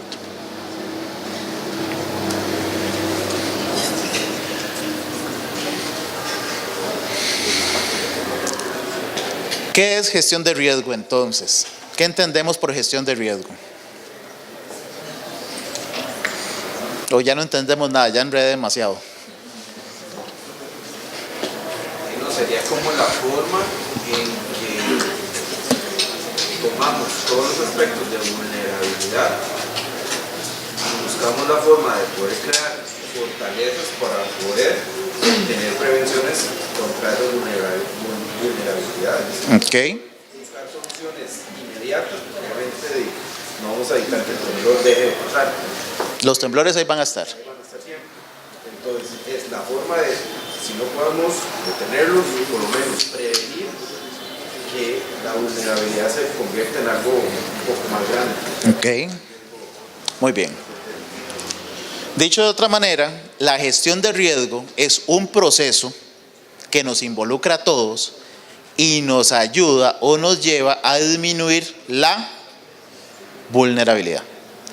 ¿Por qué es un proceso? Porque es algo que me va a llevar tiempo, no es algo que tengo la varita mágica y yo voy a resolver el problema. Nos involucra a todos, sí, a todos nos va a involucrar. ¿Por qué? Porque todos tenemos diferentes capacidades y diferentes recursos que podemos aportar. Y que lo más importante de todo, y ojo lo del concepto, nos lleva a disminuir la vulnerabilidad, no busquemos disminuir la amenaza. Por eso cuando ocurra un evento, y eso lástima que aquí también no está o no han entendido los municipios, no es solo pedir puentes, no es solo pedir reconstrucción de caminos, no es solo pedir alcantarillados, sino lo más importante es que cada vez sea menos la población que está expuesta a las zonas de amenaza del país. Que no existe, ¿verdad? Aquí la planificación urbana se han hecho N cantidad de esfuerzos, pero aún así no es suficiente para lo que ya vivimos el día a día. ¿Queda claro entonces la gestión de riesgo? Un proceso que nos involucra a todos para disminuir la vulnerabilidad. Podemos construir todos los puentes que quieran, bailes o no bailes, en este país. Que si no es un proceso que va a disminuir la vulnerabilidad, no estamos haciendo nada. El ejemplo del río en Pérez Celedón, que ya es el tercer puente que lleva en cola y cada vez el puente es más amplio. Y construir un puente más grande, eso no es gestión de riesgo. ¿Han notado eso? Es que sale muy caro hacer el camino 200 metros más allá.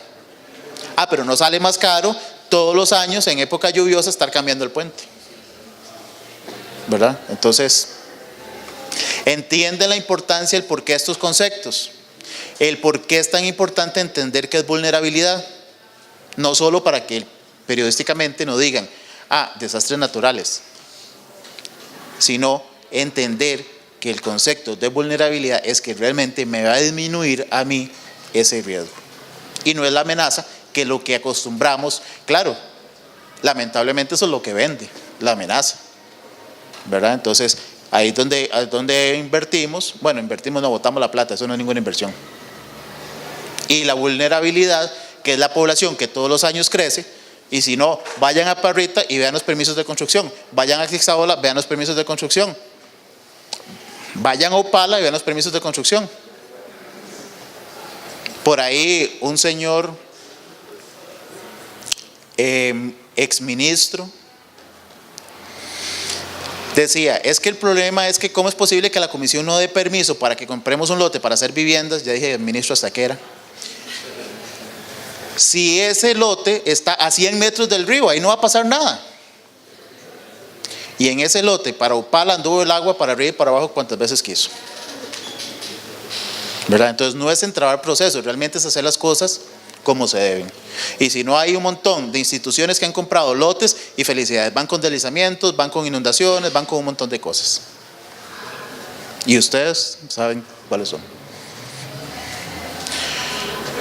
El país también cuenta con algo muy importante que es la Política Nacional de Gestión de Riesgo. Esta última va a 2016-2030, basada en tres quinquenios, que son los planes, tiene 3 planes de 5 años que alinea la política de gestión de riesgo a nivel mundial, la política de Sendai, y alinea la política, la PCGIR, que es la política centroamericana de gestión de riesgo, y somos el primer país que se alinea a todo esto. El problema no es solo o no basta con tener alineada la política, el problema es alinearnos a nosotros mismos. Y es más fácil en este país, créame, arriar 100 pollos por la avenida central que alinear a todas las instituciones en temas de gestión de riesgo. Sumamente complicado. Otros temas de gestión de riesgo, importantísimo tener un plan de gestión de riesgo. ¿Cuántos de ustedes tienen un plan de gestión de riesgo en sus hogares? Una persona, felicidades. ¿Y el resto? No tienen peligros de inundación, de incendios, de asalto, no hay nada. Inmunes, parece muy bien. ¿Qué código sísmico? No, eso no. Empoderamiento, empoderarnos todos, la capacitación, el conocimiento para poder trabajar en estos temas. Sistemas de alerta temprana ayudan mucho, son muy útiles. Simulación y simulacro, sumamente útiles. ¿Saben la diferencia entre uno y otro? Simulación es trabajar con escenarios. ¿Qué ocurriría si en este momento hay un terremoto de 7 grados, estamos todos acá, no hay rutas de evacuación, no hay puerta de salida y todos nos quedamos acá? Y empezar a generar crisis, pero al mismo tiempo empezar a generar soluciones. Y el simulacro es simple y sencillamente levantarnos donde estábamos en un tiempo determinado, ir al área o punto de encuentro, mal llamadas áreas de seguridad, porque en este país no hay nada seguro, ¿verdad? Y lo otro, evaluación y corrección. Eso es muy importante, ¿verdad? Un plan, una estrategia, un tema de gestión de riesgo nunca termina como los cuentos de hadas en punto y final. Y vivieron felices para siempre. Siempre hay algo que salió mal, siempre hay algo que corregir, siempre hay algo que se amplió, siempre hay algo que estar mejorando. Ya entendí, voy a ponerle. Ya para terminar, gestión de riesgo, para verlo más integral, está compuesto por todo esto. ¿Se acuerda cuando nosotros estábamos en las escuelas y nos decía qué hay que hacer antes de un sismo, qué hay que hacer antes de una inundación? Era el antes, durante y después. ¿Se acuerdan de eso? ¿Qué había que hacer? El ejemplo de un sismo que es el más claro. Antes de un sismo, ¿qué hay que hacer antes? Agua potable, comida enlatada. Chistosamente decían que radio y batería ya eso no se consigue.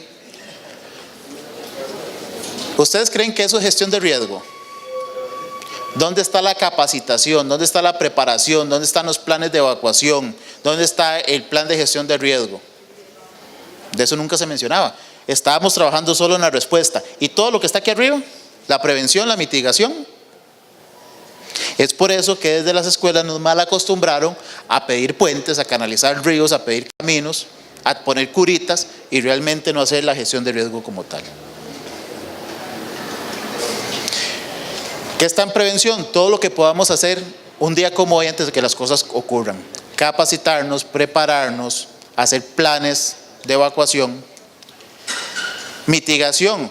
Bueno, entonces ya ve una lámpara mal puesta, corregir esa lámpara, se ve un espejo que cuando pasamos nos saluda, pues sujetar mejor ese espejo. Y en respuesta, ahí sí, ya todo lo aprendido, manos a la obra, ¿verdad? Y después viene la rehabilitación y la reconstrucción, pero no reconstruyamos el riesgo, ¿verdad? Hay un puente, lo hacemos en el mismo lugar. Se cayó una casa por allá y, ay, no, es que construir en este país es carísimo, lo cual es cierto. No se voy a inventar, no soy ingeniero. El código sísmico dice que hay que construir con varilla número 4 y corrugada.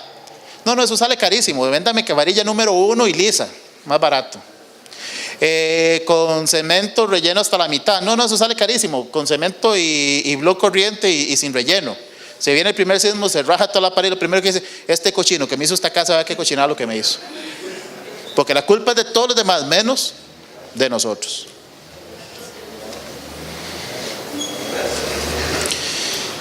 Espero no haberlos enredado tanto con los conceptos. Por favor, que la próxima generación de periodistas eliminen el tema de desastres naturales. Se lo agradecería de corazón y trabajemos con la vulnerabilidad. Muchas gracias. Muchísimas gracias a don Juan Carlos por esta exposición y por esta amplitud de los conocimientos en temas de gestión de riesgo. Bueno, vamos a presentar a Jaime Cibaja, quien es periodista con más de 15 años de experiencia, ha trabajado en medios importantes como lo son Repretel y Telenoticias y actualmente se desempeña como director de prensa del Ministerio de Seguridad. Jaime, bienvenido.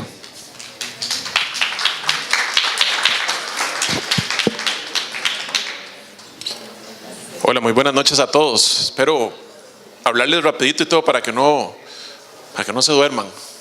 Nada más, ahora conversando con don Odid, 4:27 un temblor en Golfito.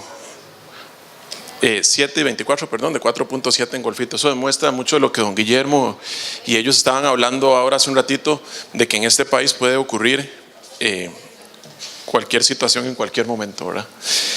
Vieran que para mí les voy a decir, es muy agradable poder compartir con ellos, porque a lo largo de mi carrera, por lo menos en televisión, En algún momento me tocó entrevistar a don Guillermo, la gente de la Comisión de Emergencias. Desde luego he estado muy cerca de ellos. Y lo complicado que es para nosotros como periodistas tener que debatir lo que los señores acaban de decir. Porque yo siempre lo he dicho, en una emergencia a nosotros nos toca ir donde la gente está saliendo. Miren qué complicado, porque cuando hay inundaciones y están sacando a toda la población, a nosotros nos toca ingresar.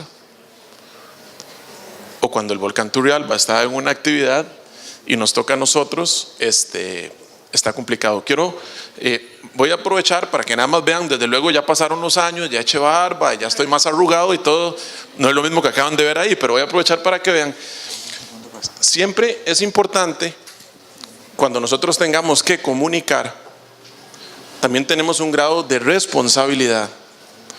O sea, no es solo informar, no es alarmar a la gente, sino tenemos un grado de responsabilidad, porque como bien decían ellos dos, mucho de lo que nosotros informemos, ya sea en televisión, en prensa escrita o en radio, donde vayamos a trabajar, eso también va a tener mucha acción en los ciudadanos. ¿Qué se va a informar la gente? ¿Qué es lo que está pasando? ¿Cómo se debe actuar? Entonces voy a pedirle a ellos, tal vez, vamos a ver si podemos, voy a mostrarles, si quieren pueden darle, esto es un poco, y ahora lo conversaba con don Guillermo, estas son las faldas del volcán Turrialba.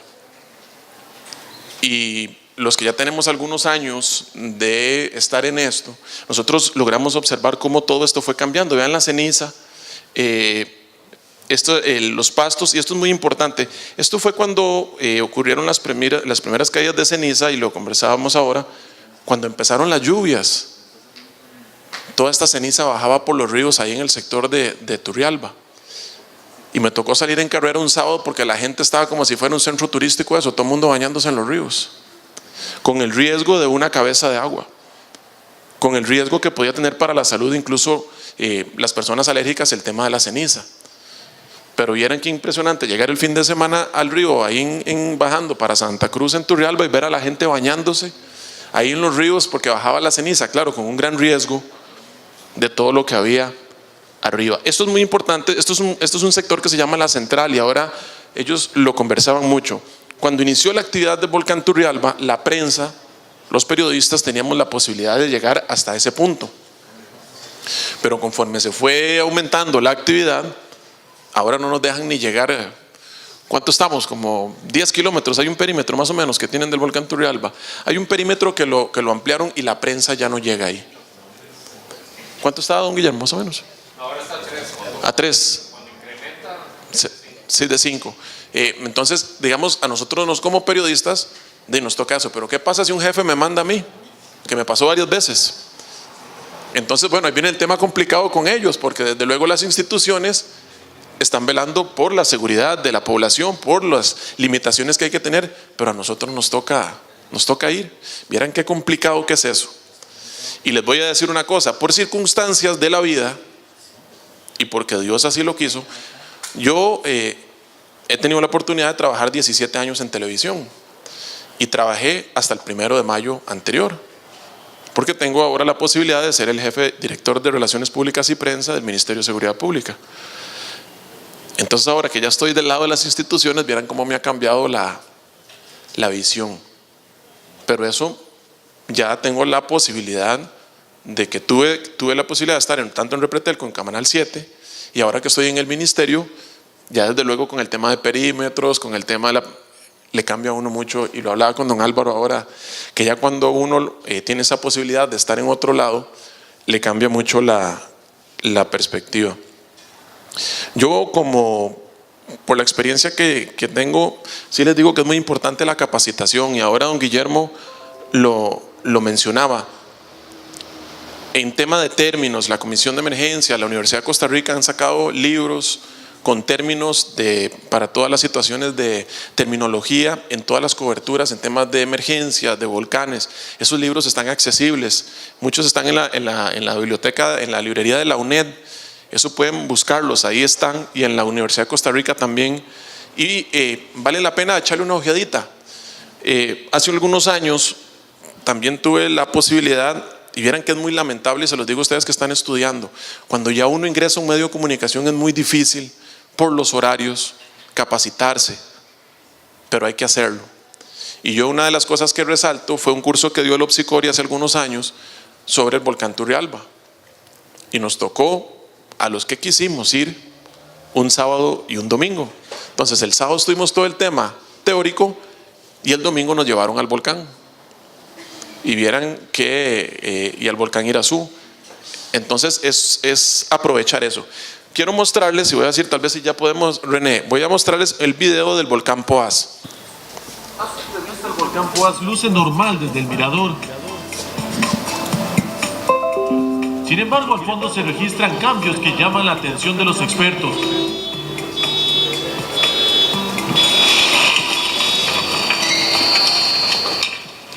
Por eso ingresamos con profesionales de la Escuela de Geología de la Universidad de Costa Rica para ver qué está sucediendo durante la noche.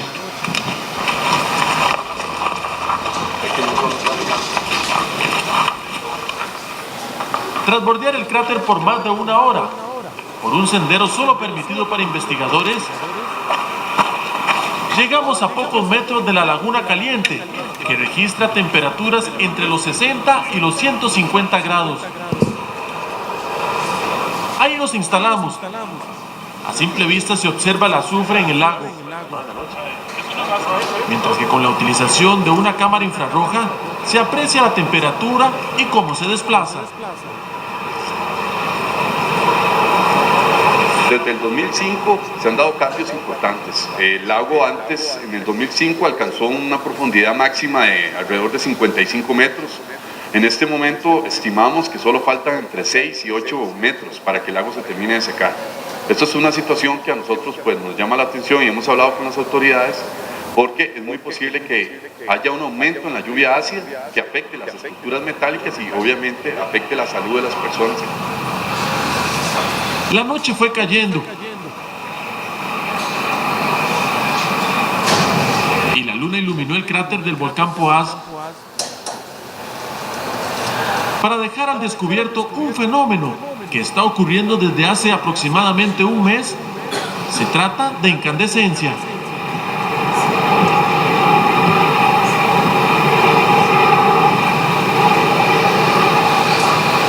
Aunque parece lava, no lo es. Según los expertos, esto ocurre por contacto de algunos gases que tienen al rojo vivo las rocas emanadas en 1953. En el domo hay vapor de agua, azufre, carbonos, bromuro y fluoruro, todos gases tóxicos.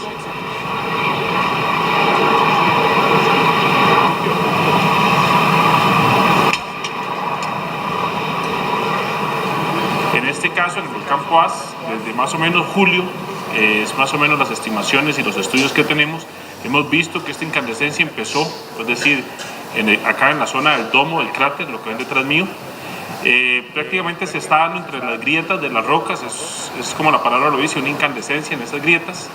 Esto llega a unas temperaturas más o menos de unos 900 grados centígrados como máximo, es lo que hemos estado estudiando con esta cámara que tengo. Y eso se da ya de un rol que trae el volcán ya desde hace más de 5 años. Al calentamiento del lago y la incandescencia se suman las constantes erupciones freáticas, o sea de lodo, barro y otros materiales. Datos del MINAET indican que al Parque Nacional Volcán Poás ingresaron solo el año anterior 228,000 personas. En cuanto a la información que se da a los visitantes, es de mucha prevención. Si bien es cierto, es un espectáculo de modo visual, siempre mantenemos que las personas que se sientan afectadas por la emanación de gas que viene a la par de estos espectáculos, digamos así, mantengan sus previsiones y que se sienten afectados por un tipo de especificación, emigren hacia los lugares más seguros, que son los centros de visitantes, lugares más cubiertos por los bosques y lógicamente evacuar en caso determinado que esto aumente, ¿verdad?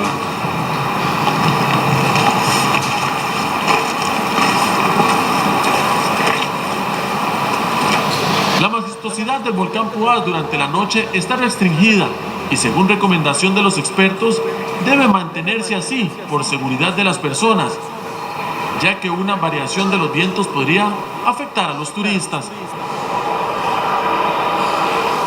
Ahora, representando la Universidad de Costa Bueno, ahí estoy yo un poquito más joven, ¿verdad? Pero bueno, eso es un ejemplo porque que quería traerles, porque ustedes saben lo que ha pasado en el volcán Poás, ¿verdad? Que está cerrado, que se restringió totalmente el acceso al parque y la gran afectación que tiene la zona, especialmente los productores que les ha tocado la bolsa porque ellos viven de eso, ¿verdad? Todo el turismo que subía al parque. Entonces ahí es donde yo sí les digo, ustedes como estudiantes, y cuando tengan la oportunidad de ejercer, hacerlo responsablemente. Voy a contar una anécdota que me pasó con un compañero de Canal 7, que no voy a decir el nombre, decían que no hay que decir nombres. Un fin de semana incrementó la actividad en el volcán Turrialba.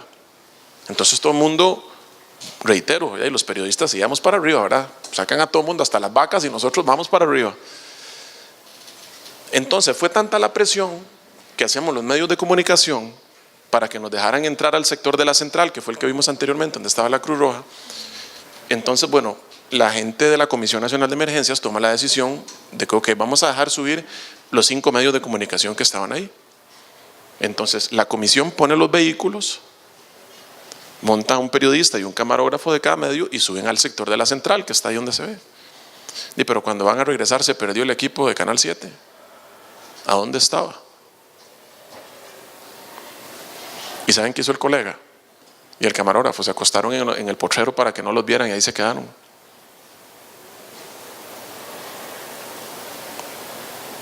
Y al día siguiente al hijo de mi mamá lo mandaron ahí al Turrialba. Imagínense qué. No me dejaron ni acercarme al retén. ¿Verdad? O sea, hay que tener, por ahí dice un dicho que primero para ser uno, lo voy a poner en el término de nosotros, para ser buen periodista primero hay que ser buena persona. Y hay que tener muchos valores. También hay que ver el tema del riesgo, ¿verdad? O sea, ¿qué tan riesgoso es? Quiero tal vez, René, un pedacito para no robarle mucho tiempo, voy a mostrarles el del volcán Turrialba. Con el volcán Turrialba también me pasó una situación que tengo de historia, donde se hizo el hueco. Nosotros bajamos un mes antes por ahí caminando con la gente del Opsicori y después pasó esto. Bueno. En los últimos días los vecinos cercanos al volcán Turrialba informaron sobre alguna emanación de ceniza en este sector y esto se debe porque ocurrieron algunos cambios. A varios kilómetros de distancia el volcán Turrialba deja ver su imponencia y la enorme columna de gas que con el viento llega hasta el valle central. La reciente expulsión de material en el volcán llamó la atención de los expertos del Observatorio Vulcanológico y Sismológico de la Universidad Nacional, quienes visitaron el cráter activo para observar el orificio que se formó en enero del 2010. Tras caminar por varios minutos, a 50 metros de distancia, se logra observar cómo hubo desprendimiento de material. Estos deslizamientos, como se puede observar a mis espaldas, se produjeron en ambos extremos de la cavidad que ya se había formado.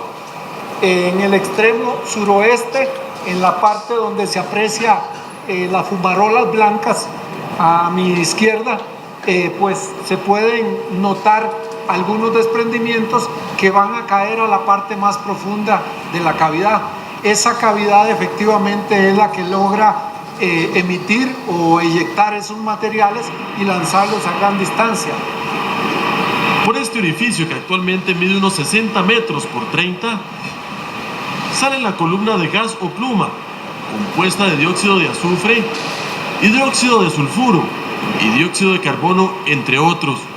Con la utilización de un pirómetro a varios metros de distancia, se registró en el orificio una temperatura de 498 grados centígrados.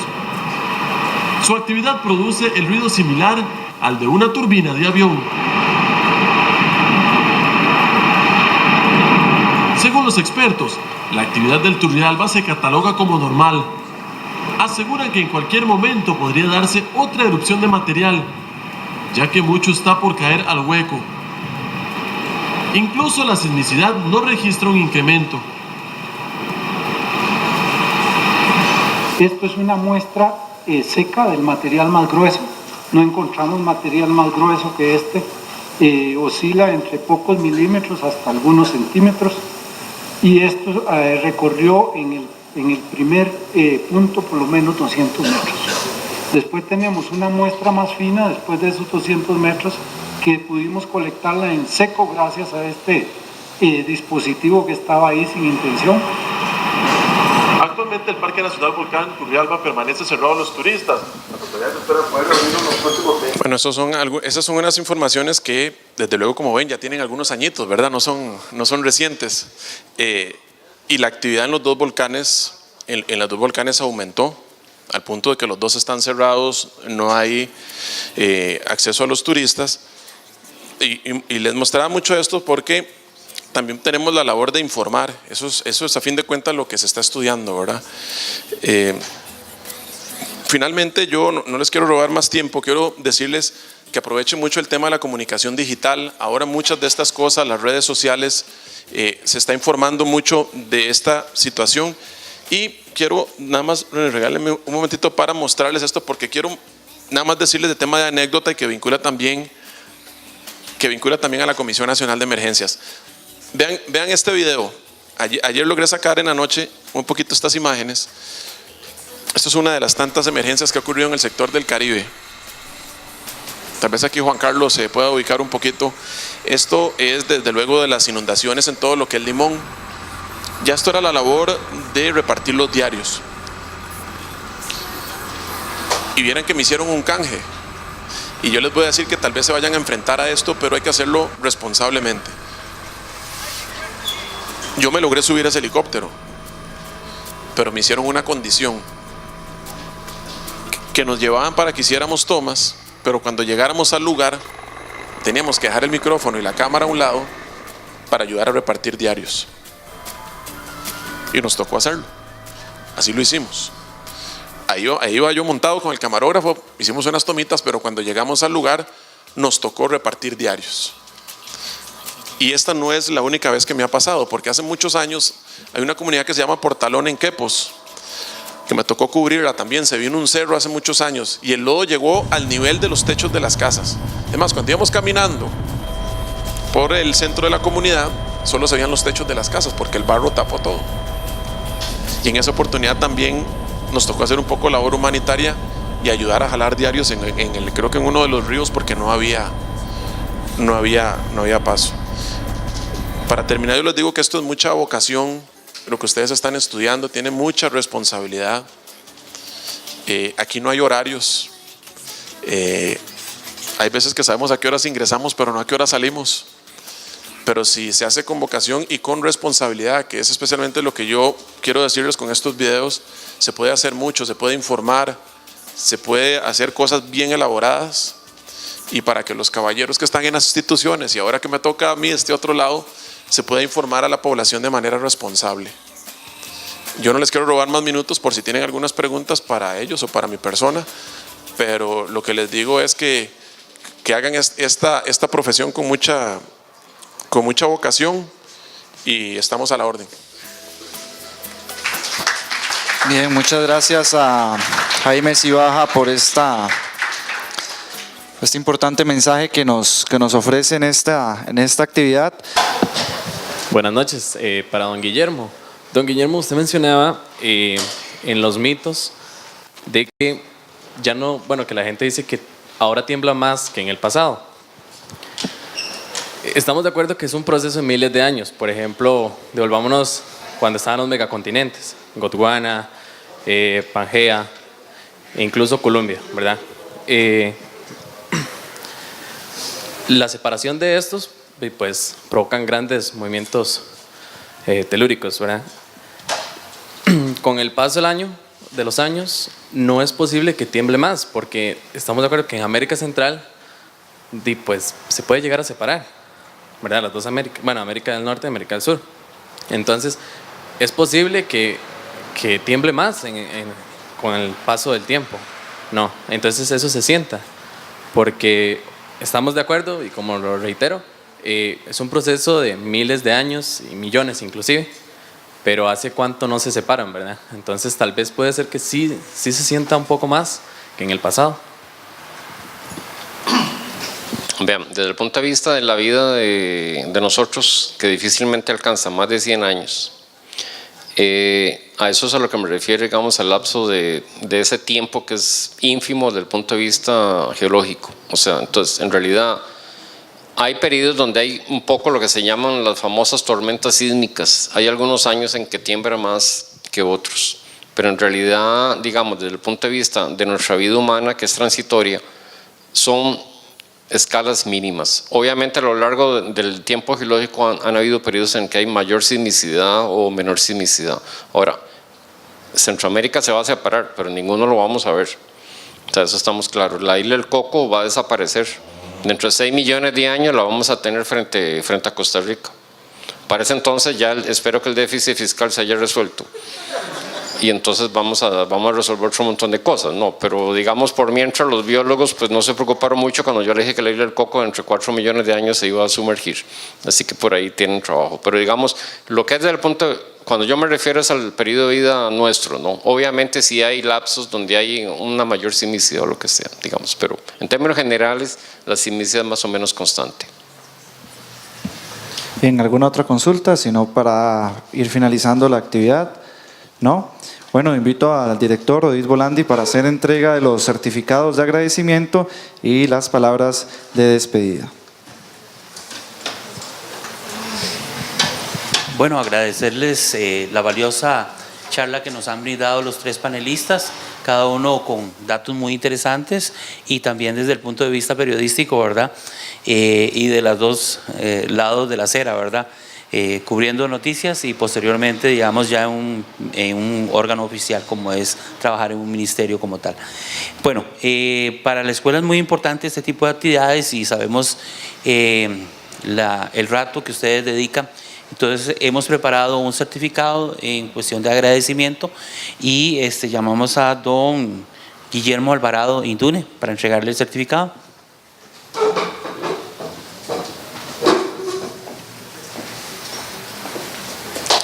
Muchas gracias.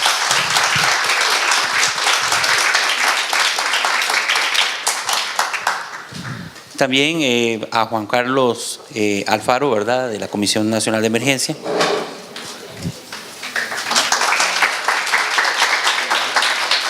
Muchas gracias.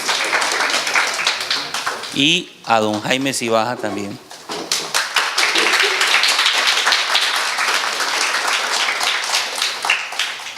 Usted no les ha dicho a ellos, Odis fue profesor mío hace cuánto. Vea, hace tiempo, no digamos mucho.